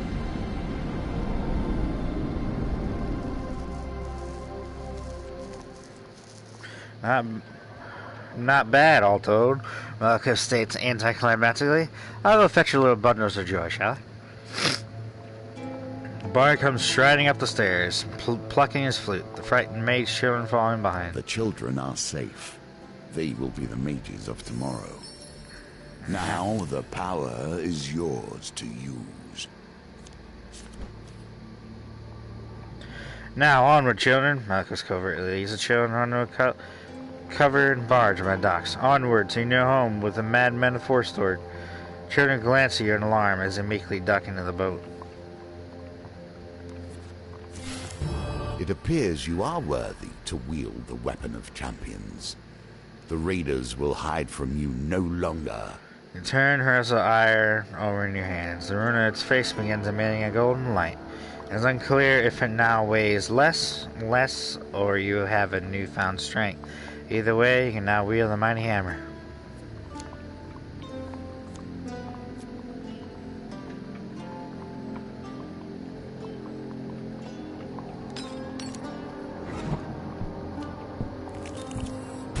You have prepared yourself for this battle. Now you must face it, but not alone, perhaps. Hang on. Before I do this, I have 33 frickin'... Oh, I can't. Damn. I doubt this shaman would have fought you by choice. Fate and fame have brought you both to this eventuality. Wraitha's eye above your head and bring it down against the magical wall with all your might. Hammer finds its mark and you are immediately engulfed in a blizzard of snow and ice. Howling winds spin you this way and that, then vanish as quickly as they appear. Restoring it, and you look around for Malcliff. He is nowhere to be found. Found your bearings and realize you're standing in a forest clearing, covered in newly fallen snow. You step back and bump into something. Turning, you see a towering northern clansman, bald and brutal. He has brute strength, if nothing else. He does not flinch, nor seems even the slightest bit interested in you. He stands with weapons drawn and brow lowered. You turn to follow his gaze. Oh. Then you see her, sitting on a throne of wicker and thorns. Small straw-plated charms and oddities hang from the trees behind her. Before her kneel countless raiders, worshipping their leader in the eerie stillness. The defender of villages and the exiled one, the shaman says with a hiss. She steps down from her throne. I know why you have come. Let this end. I hope you know how to fight here, says the bald northerner calmly. There are more warriors here than we can kill. To defeat a snake, you must carve its head. You ready your weapon as the shaman or clansmen surround you.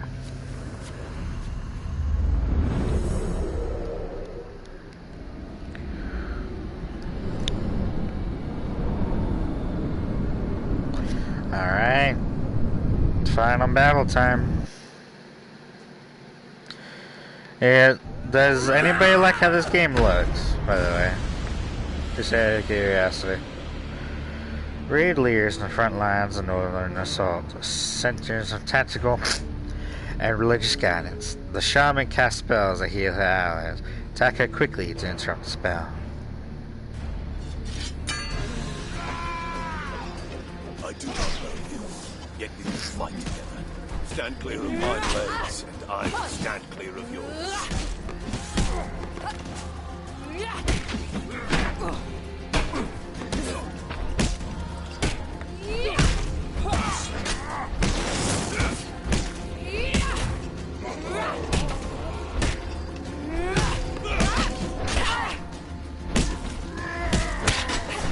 Ow, son of a bitch.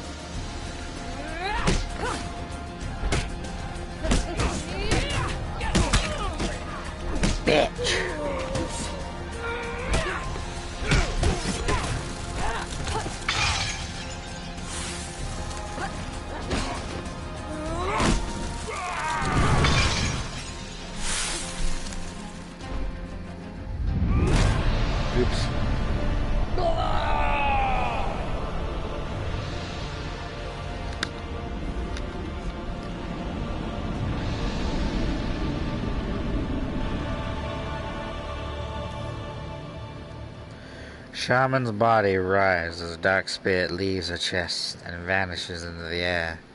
The remaining raiders flee into the forest. Sky is clear, the sun beams down the colossal warrior that fought alongside you. I am Olbjorn, he explains. I was born in the northern clans, but I am clanless now. You do not know us, but we are not always like this. Perhaps one day the clans will return to the tradition they have lost. You are befriending Kilburn the Wanderer. You and I have cleared a small part of the stain from my honor this day. If you call, I will answer. He reaches out a massive hand and clasps your forearm. Let's head back and find your friend. And with that, you and Kolbjorn make your way back to the forest, searching Malclips. Another card returns to my deck. Do not worry. I have more challenges before you will be ready to face my foe. Well done. Another northerner falls before you, and a new companion joins your journey. Arm of Gluttony, Ring of Food, and Pious Robes, and Frontier Bubble. Fame and Shame, Watchtower, Raiders Ambush, and Bridge Skirmish. Watchtower. Clan Eyebright, and the Wanderer.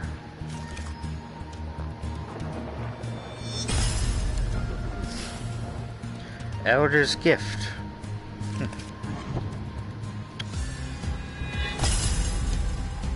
Rescue the Mage Hero than the Madman.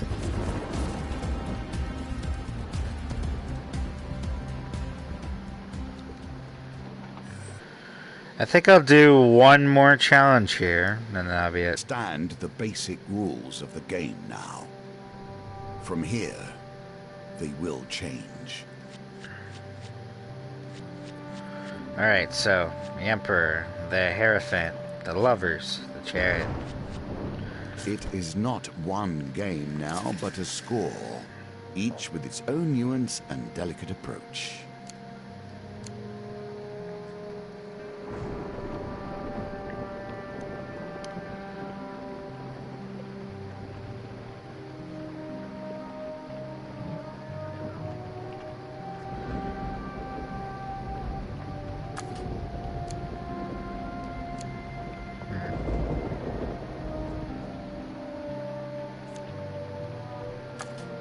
All mages are my children. This one, however, I would rather disown. Yeah.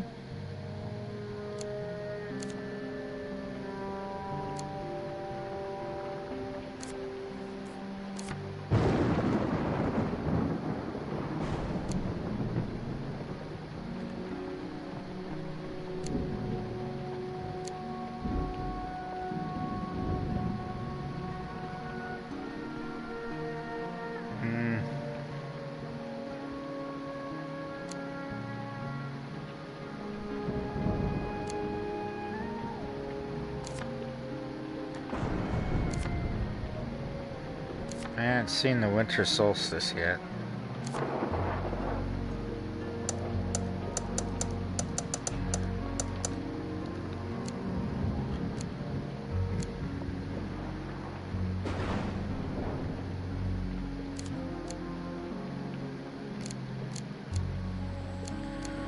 Don't know if that does anything, but...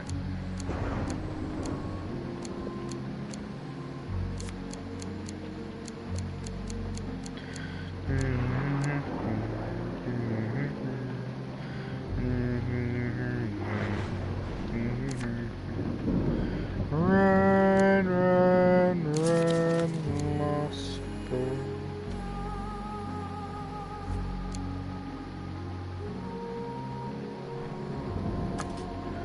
Nah, I'll pass.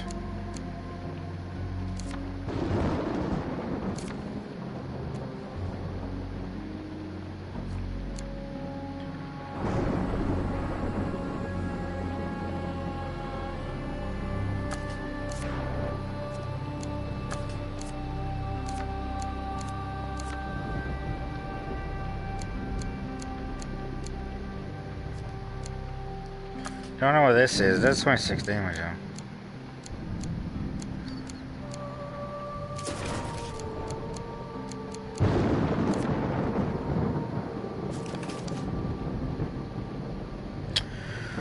Explorer. The road ahead may be long. Are sure you have enough food to avoid starvation? No.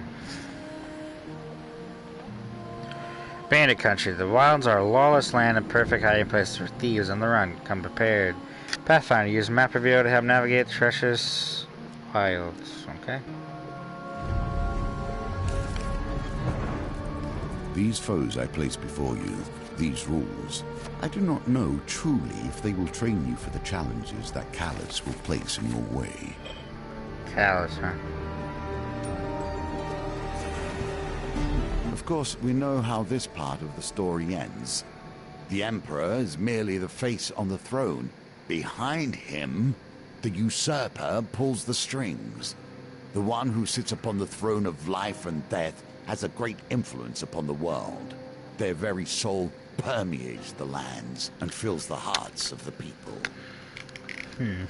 Shrill voice town crier rings out across town square. The Emperor himself seeks adventurer guild members, urging an expedition, vital to safety of Empire. Spot a crowd of travelers, weighed down with weapons and tools, lingering by. The Empire is offering a reward just to set off on the expedition. Even more if we make it back. That's how desperate they are for help.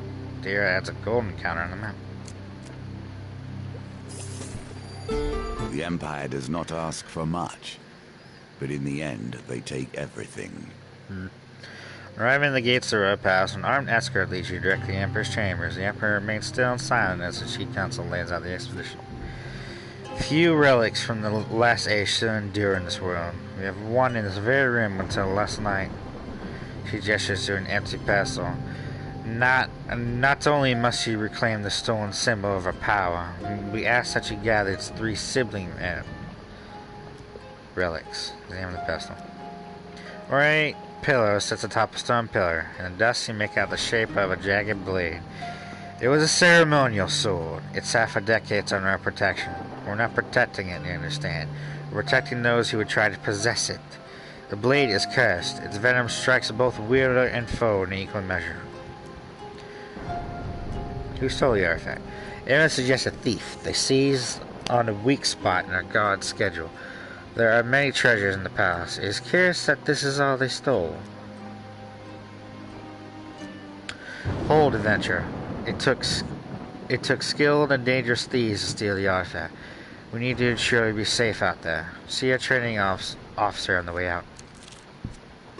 A keen eye will notice that themes repeat themselves. I didn't realize Events 2. The wheel ever turns. Cutthroat's blades. Stun thieves. Perform 6 tries to cause stun to thieves. Stun enemies take 150% damage per hit. Against thieves, riposte does 150 damage. Damage light. Hits increase during combo. Riposte stun enemy counterattacks. Weak against enemies with high defense.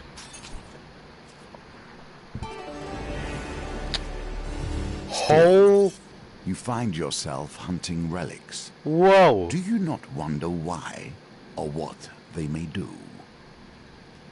What the This is the biggest I've ever seen one level in either game. What the hell?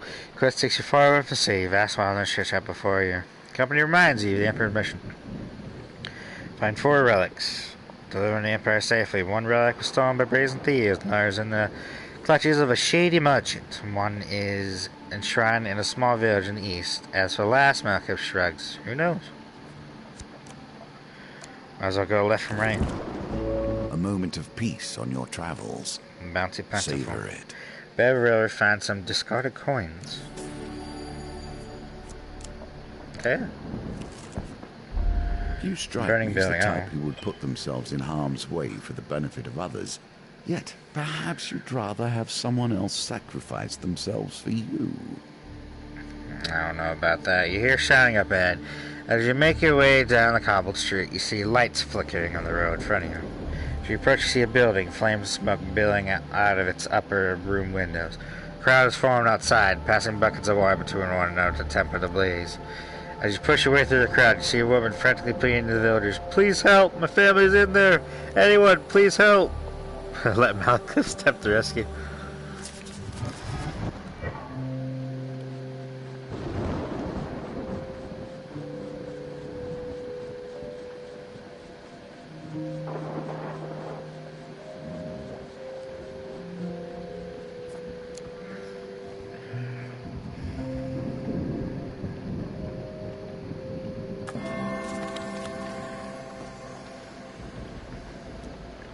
You raise the smoke, find the woman's youngest daughter, crying under her bed.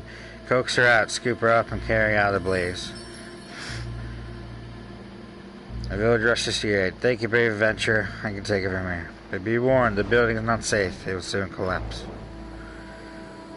Wound embraces her child and turns to you once more. "My husband, did you see my husband? He's still in there. Please help. Please help."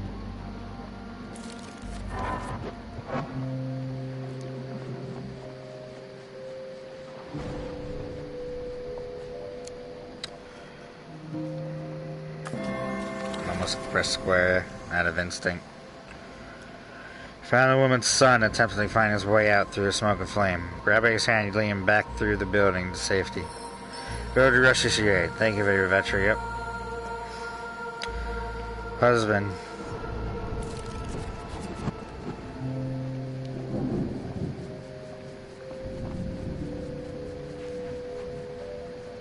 Haha.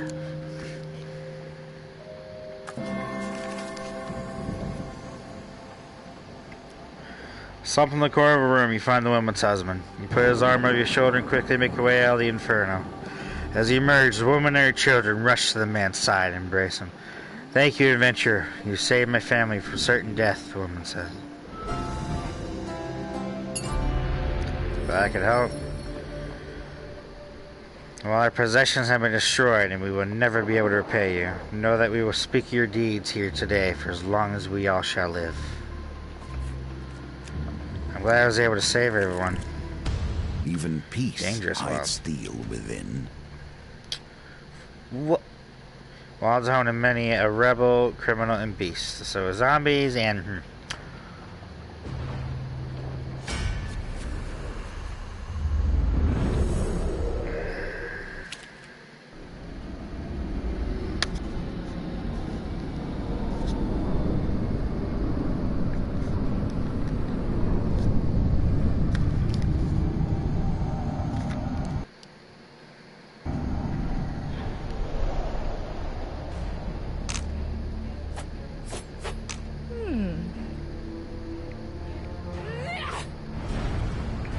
Lovely path, iron blades, fit for the finest gentleman.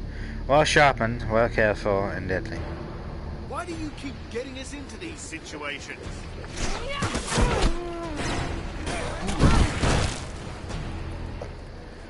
I gotta take them out first.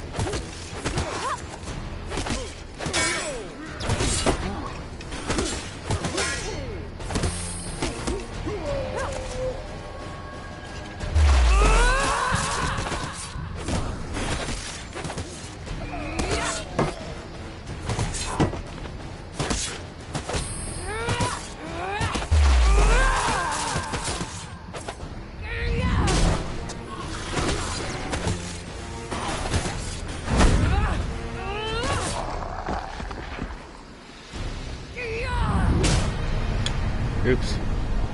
Yeah, I like those blades. I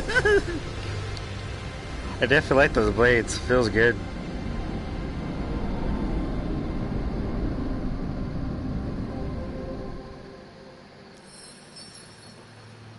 With the bad resolve, you salvage your can from remains. Berserker's greed, nice.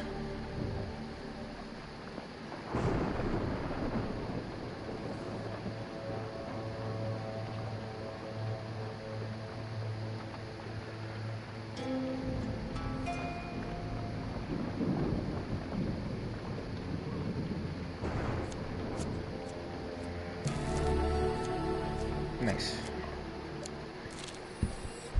Yet inattention leads to disaster. Not every inch of the Traversing wilderness dangerous is space, peaceful. simply lose your footing. Though relatively hard same not be safe if the pack of travelers rations that broke your fall.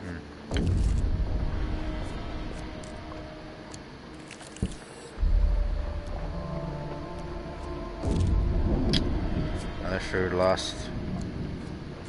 There is little I can say that will stop an adventurer pilfering ancient artifacts. The village of Durnick is unremarkable, save for a tiny, near-forgotten shrine. Here you find another relic, resting on a dusty altar. No woman greets you. So you were interested in a relic. Local legends tell of a time when a great hero would come to claim it. Tell that it remains here under a watch.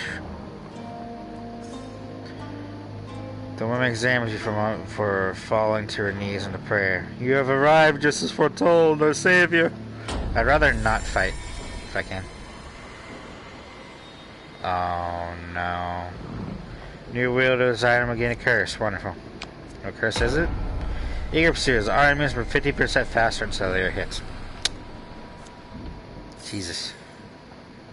Relic is cursed, Marco saying. Who would want to steal such a thing in the first place? I think all of them are cursed. Oh my god, again? No. Ah.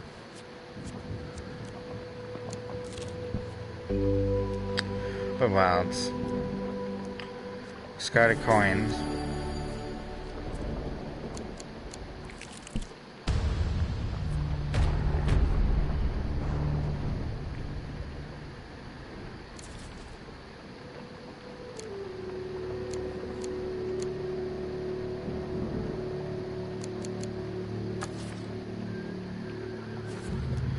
I don't care. Steel muskets are no big deal. If it was the soldiers, I would switch, but since it's not, I don't care.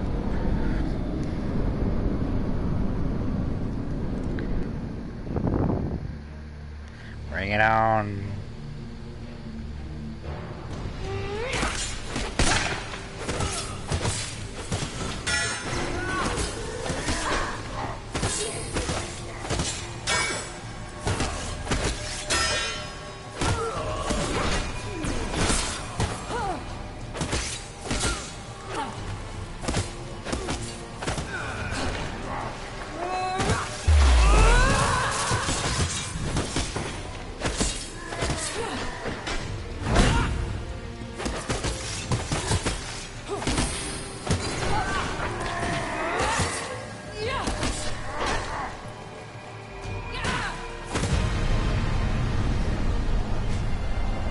I love these blades, my god.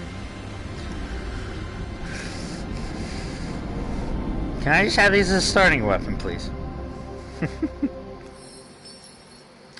The battery is always scatters can, yep. New. Hardly elegant, but Weekend block. possibly Bash stun effective. range increased by 20 against Flint. Bash stun duration increased by 20% against Empire's enemies blocker when their armor is completely destroyed. Oh. After every encounter with the Gambit, receive one random encounter card on this level.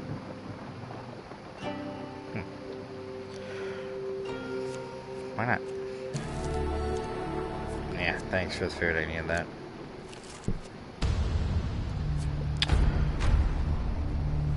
Blight to Terror. Interesting.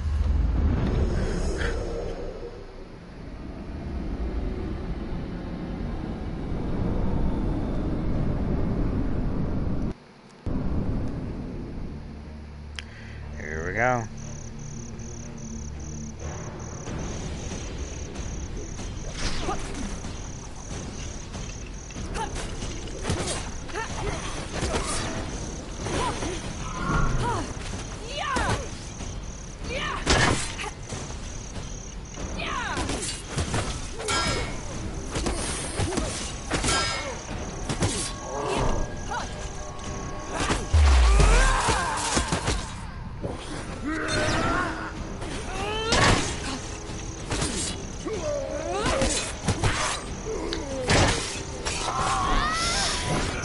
I'm getting sloppy here.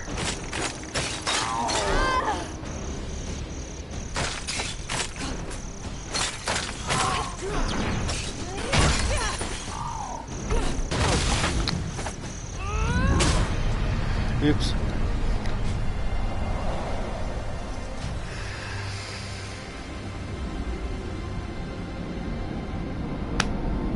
Alright.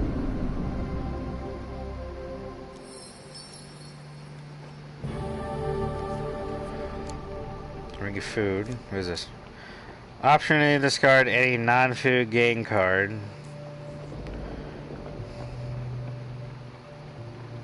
To C2 food. What is this? Fire inflicts 40% less damage. Yeah.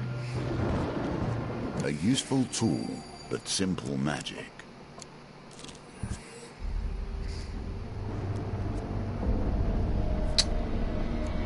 And yep.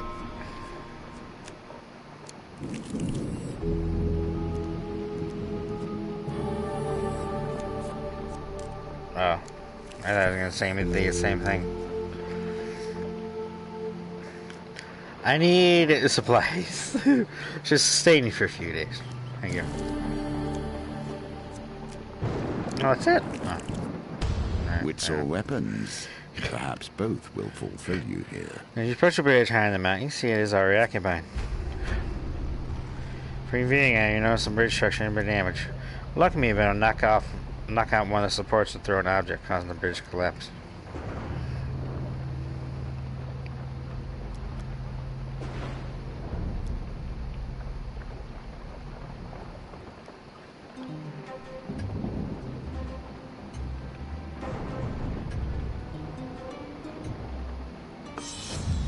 Damn. Poorly done. You must harness your will and find the quiet stillness inside you.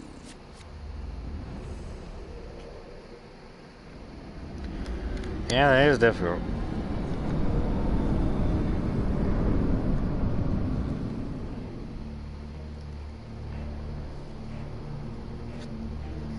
I hate it up here.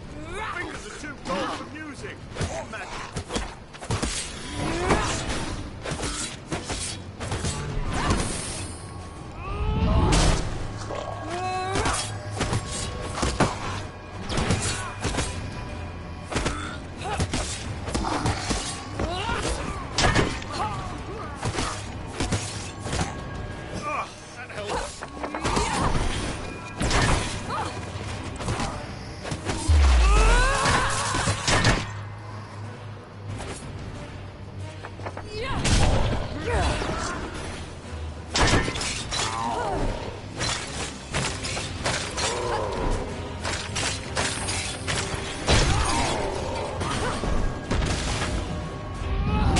Oops.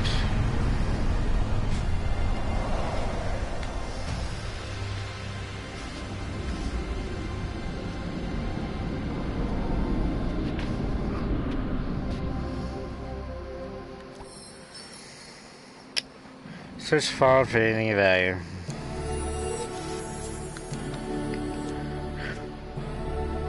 Reveal 3 encounters.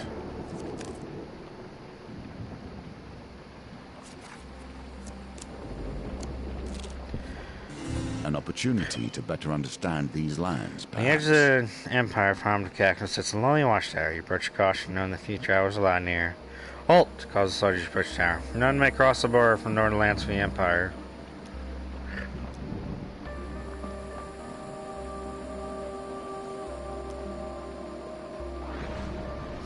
Soldiers are desperate. For only a few coins, I invite you to climb the tower and survey the countryside before crossing the border. You notice some coins to climb the tower. Look to the east and west. Alright.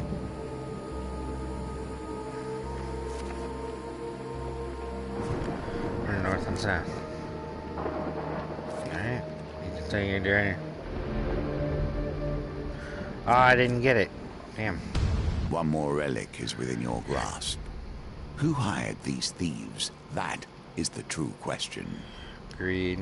Yep. These erratic mirrors crosses right in your path. You catch them frantically on the road of the erratic, or loading erratic onto a horse cart. Just hold them off for a couple of minutes while we're ready the horses. Yeah, you're not gonna get a chance, buddy.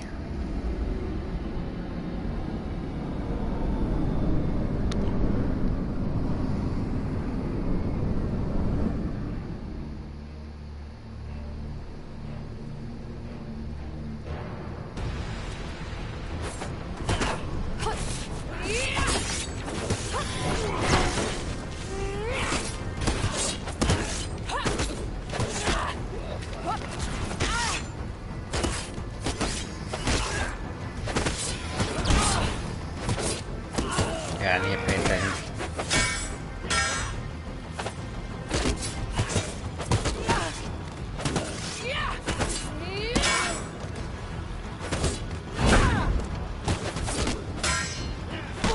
Oh my god.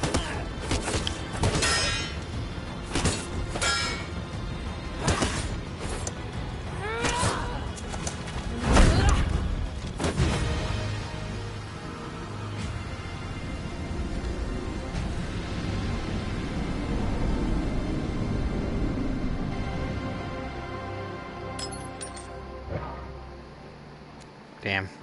Distant sounds of horses alerting carriage disappearing over the horizon. You'll never catch them now.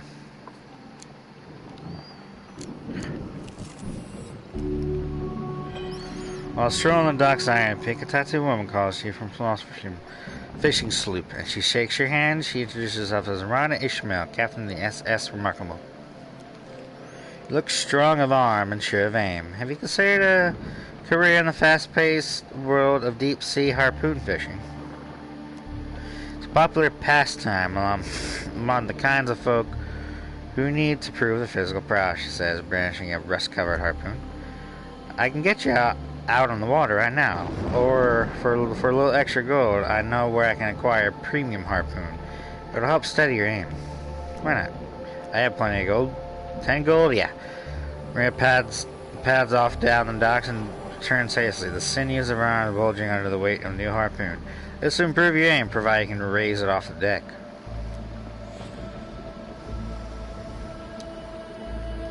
Your supply is safely stowed. Captain Rena sails the boat away from the docks and out in the open water.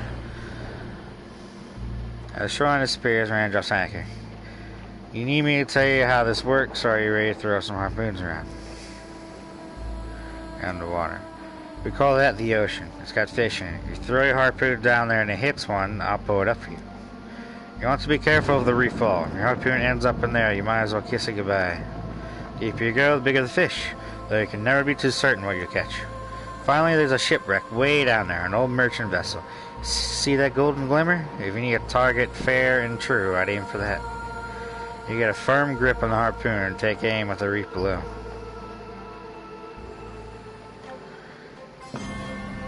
Yeah, I think I'm gonna get that. Nicely timed. Harpoon sends further into the reef. For that. Harpoon plunges to the lowest depth of the ocean. The treasure glitters on the ocean floor.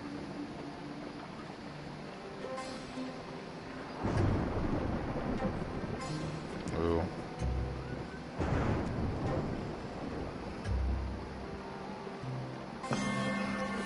Whew. Breathe. You have done well. Harpoon buries itself into something solid.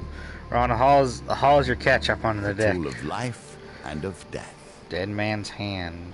Last shot. Aim a spell that deals 50 damage to the first enemy it hits. Causes more damage when your life is low. Powerful combat item with a limited number of uses. 5 uses, huh? Among the coins, a confused sea urchin spike here, Scotland. How's the arcane power to slide over your hand? Well done. Thank you. The sun hangs low on the horizon. Rana raises the anchor and says, time to turn your docks and distribute the sea's bounty. Armed northerners await you on the docks. A burly warrior, reeking of fish and salt water, points at Rana accusatorily. Uh-oh. There she is, the one who stole my father's whaling harpoon. Let's teach her what we do to pirates around these parts. Draw your weapon and prepare to face your talkers. Yep.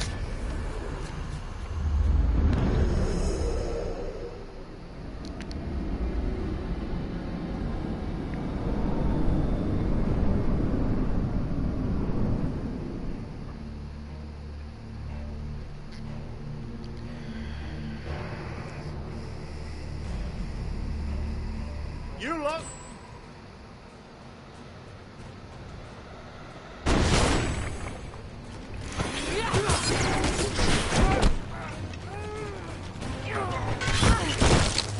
Ow. Freaking bola throwers.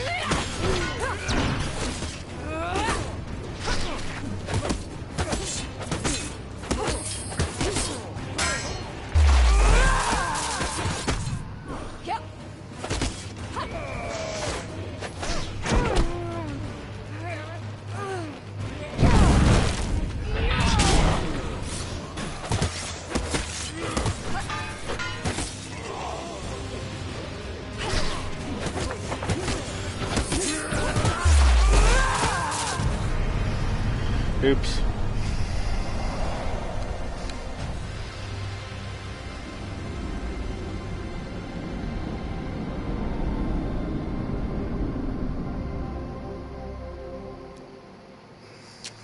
Nice work protecting the cargo, says Rana. You should roll one of the northerners off the pier.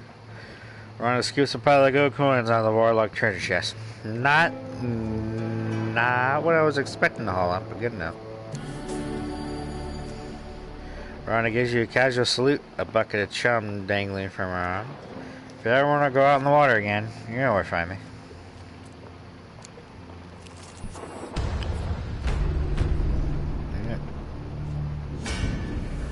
Greed anarchist, huh? That's the ones that spew fire, right?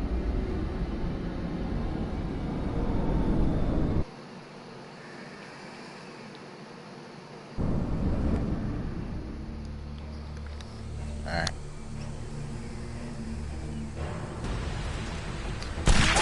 Ow!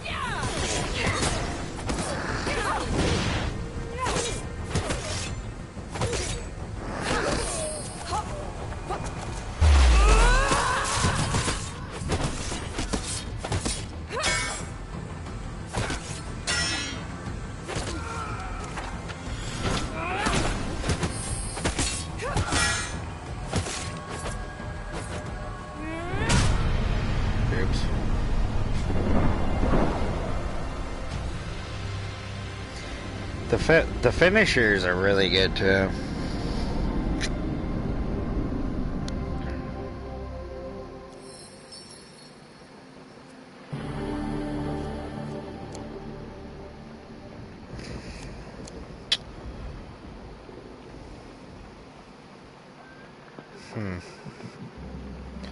Charge your bash causes confused to a stunning target. Reactivate. Excludes the enemy's shadows. Shows. I don't know what confused does. Does it make them fight each other?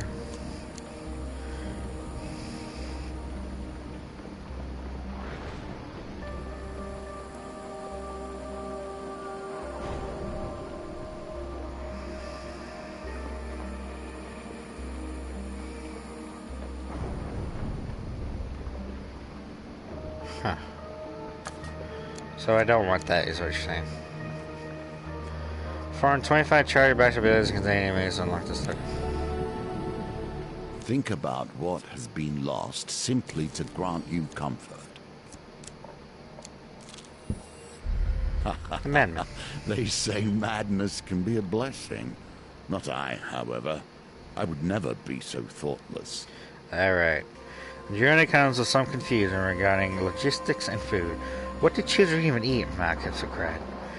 In the end, you managed to bring the matron safely to the madman near Force Fort. Their home is an ominous building with high gates, barred windows, and faint screaming coming from within. Passes an asylum disquietingly well. Right, we'll just drop these little bunches off and be on our way to get that cure.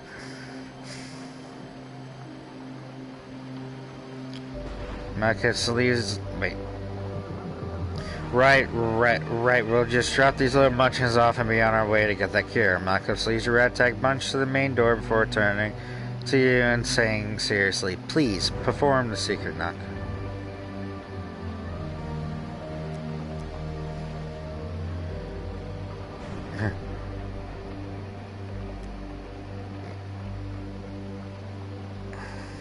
Merely pushes open the unlocked doors. You're met by two tall men, identical twins, dressed in patterned nightgowns. Eerily Ivantos becoming, Wilton says. I'm Barry and this is Mary. They call us the madmen, but it's only a name. Shall you aside and hurry the children indoors? We're good sorts, aren't we, Bear? His twin nods as he brushes the children's hair and hands them nightgowns. Yes, indeed. But sometimes I forgot we're merely acting. I do mad things like setting that farm on fire. Keeps the rabble off our trail, though, don't it? Mary nods as he brings out a plate of warm spice breads. Children wearily settle down to eat spiced breads and butter. Mary asks your favor. We'll need your help clearing out this place. Hasn't been an orphanage for a long time, has it? Not fit for children. The monster's in the burning room, Mary. Barry notes about cutting cats. As you approach the stairs, a man in rags rushes past and barrels into the adjacent room. He peers at you with mad eyes. That be Frida, Mary says behind you. He kept trying to climb four-storied Force forwards, clock tower, so they send him here. He's armors. Frida slams the door closed, then opens and closes again. Right out the burning room. The room is literally on fire. Everything has been reduced to ash inside. Somehow magic keeping the fire contained within. Perhaps that's the answer? It points to a chubby, lizard-like creature the size of a small dog. Watch you cautiously from the corner of the room. A fire salamander, a hatchling at that. I've been wondering. I'd have thought them long extinct. Where's Larry fire? Placate?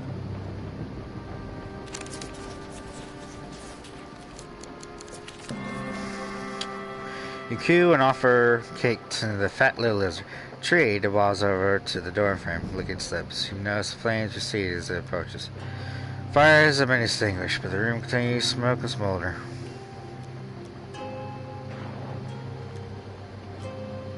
Salamander calm, flames recede, and the room becomes cool enough to enter. The chubby creature clambers up your leg snuggles into your arms, gibbling softly to itself. The little beast gags and convulses your arm too, with a tiny squawk. It coughs on an iron that drops painfully onto your toe. Ow. Ancient smiths have considered the same issues we do. How to handle hunger and resources during battle.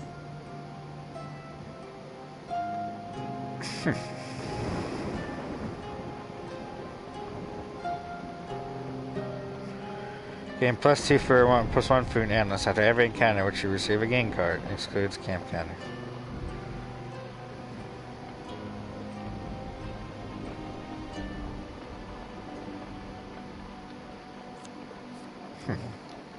Why not? On the advice of Malchus, those ones are prone to spontaneous combustion. You release a little creature outside. It gives your palm a warm little lick before it patters away to the clear nearby. With that dealt with, you're in the kitchen. Boy sheets and massive steel vat while his brother prepares rashes for stew. Their tummies full of warm bread. The children find comfortable spots around the kitchen now. Barry leads you down to cellar door. It's in there. Had to resort to going down to town to buy pickled vegetables. They're screaming like banshees when they ask what blood they pickled them in, though. Barry closes the door behind you. You follow the steps deep beneath the fortress until you find yourself in an underground cave. You hear a good old moan. Oh, that thing. That was fine.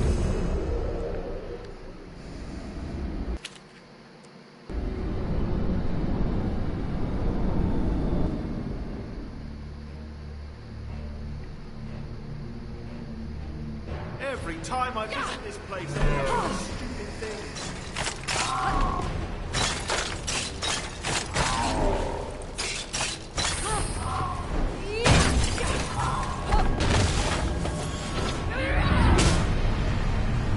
Oops. It is really easy.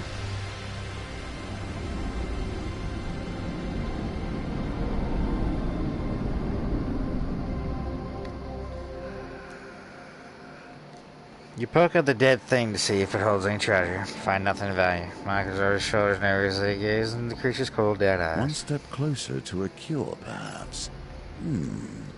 If it is as they say, my interest is piqued. With the problem resolved, the madman insists you stay for supper. Seated on opposite ends of a comically long dining table, you shout conversation each other. Malchus takes quickly and jovically to the chatting. How you know, Malchus? Yes, Malchus stole some scrolls from the orphanage once, Christian. The bard chokes into his bowl. The madman seemed nonchalant about the transgression. You were just a boy, but it doesn't make it right.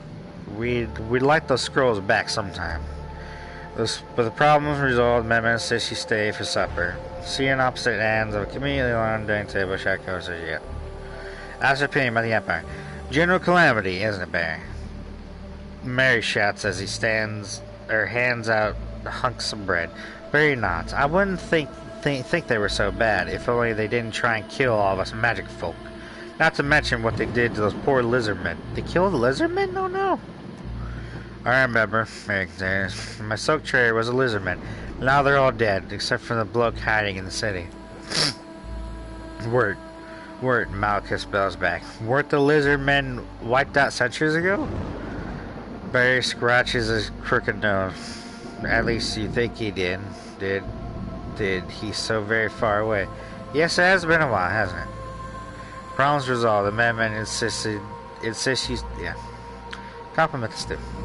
Yeah, across the table, the stew is delicious. What? Mary shouts back. She says there's too much carrot in the stew. Malchus joins in. Man, we look at each other confused. No, we can't marry you. Oh my god. Yes, I will marry you. Malchus replies. He refuses for his loot. It's real Monsieur Wood. Thank you for noticing. As you finish your stew, Malchus brings out his loot. After a second song, the man politely suggests that it's time for you two to leave. Trin giggle at the bard's silent indignation. With the maid's shirt appearing up behind them, the madmen near forced forward. I'll get right one of these days. Wave goodbye from the front door. As the door closes, your companion collapses on hands and knees, blood oozing from his mouth. Pulling himself weary, his feet and groans. This cure can't come soon enough, coin slave.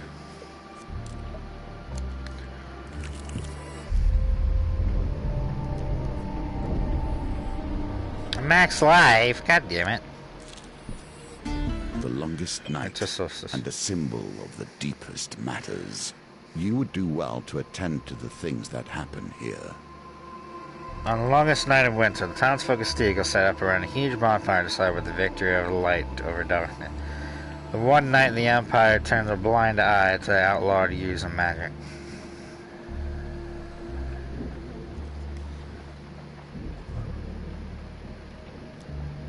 Join a group of peasants close to the fire. Taking a sip, the woman beside you also your goblet.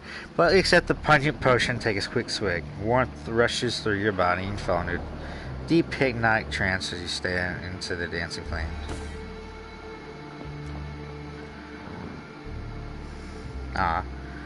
You wait to find yourself in a stable, nestled among a herd of cows. On your way out, you spot a few unconscious Empire guards huddled together outside the stable. No blessing cards found in the inventory. It was your actions that necessitated these additions to the game, you understand. I knew you were approaching and tailored things around your lust for fame.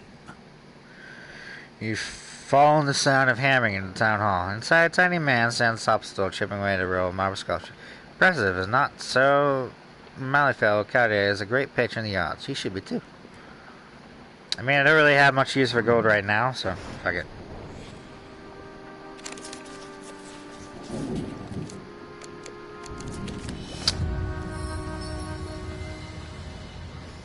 A young rascal identified. You must think you're someone better than everyone else. Get him. You just don't do you. Just get down home. Yeah.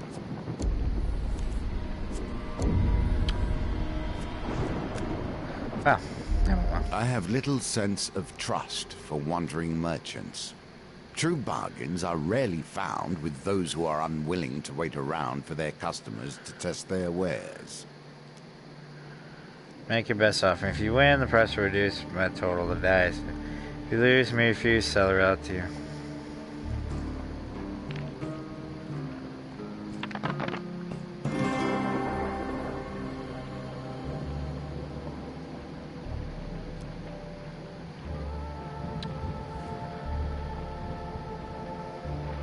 Price reduced by 12.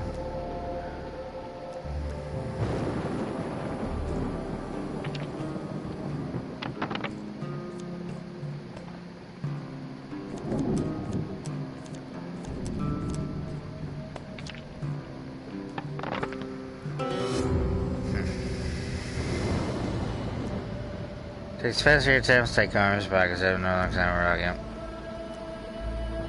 I'm going to see inside Shalane. Smile says, one does not operate as far as situation with the turns.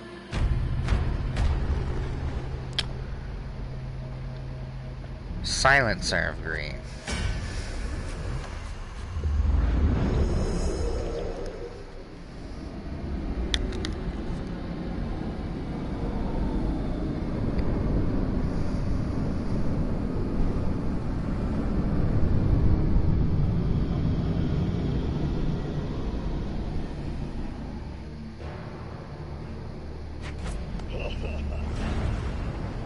Cut your throat or cut your purse. It makes no mind of them.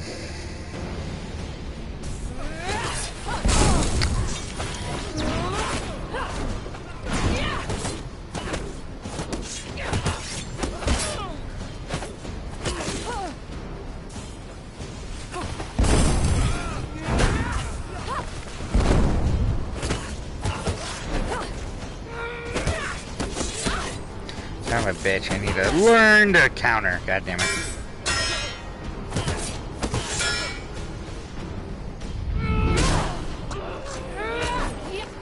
Ooh, no you don't.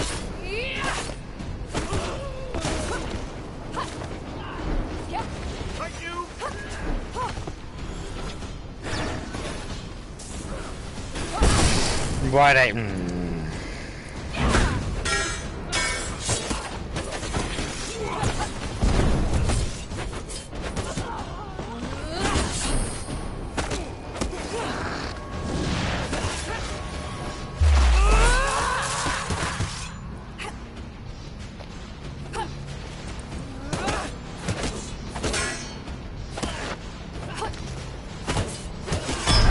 Shit! Finally dead. Well, it was a good attempt, but I'm out to play this another day. Now death comes to you. This story ends here. Yeah. Bitter winter. For landing the catch of the day, Dead Man's Hand. Ooh. Making the madman's orphanage livable for orphans. The cure. Not this time.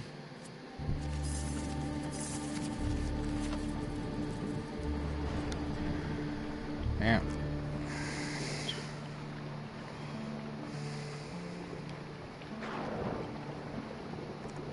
No.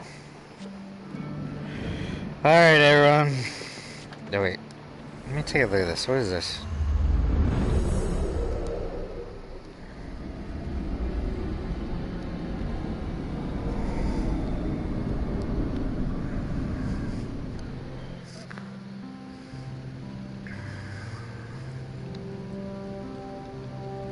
Oh, yeah.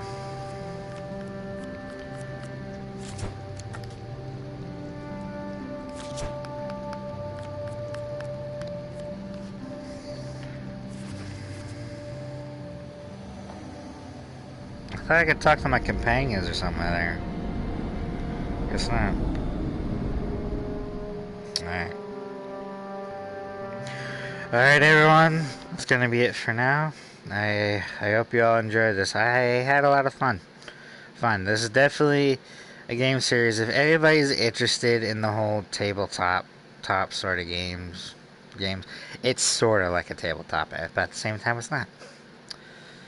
It's really in depth. Even the first one is in depth. It's still equally as unforgiving. I'd say this one's definitely harder, because the combat's more fast-paced and there's a lot more curses and a lot more bad stuff that can happen to you. So I definitely recommend, if you are interested in playing this game, play the first game, please, because it'll definitely introduce you to everything, and then this game will improve upon everything of the last game. So if you're ever interested in basically card-based tabletop games, I'd definitely look into this. But thank you all for watching. If anybody wants me to continue this, please let me know. I will probably, well, if anybody even comments, I'll look into the comments tomorrow or something like that. But if you guys want to see this, or maybe the first game again, I will gladly play it again on stream. But as usual, stay smiling, everyone, and please stay safe. For the love of God, stay safe. I know there's vaccines out there, but it doesn't mean that we're clear of this virus. Just stay safe, please. I shall see you all later. Bye.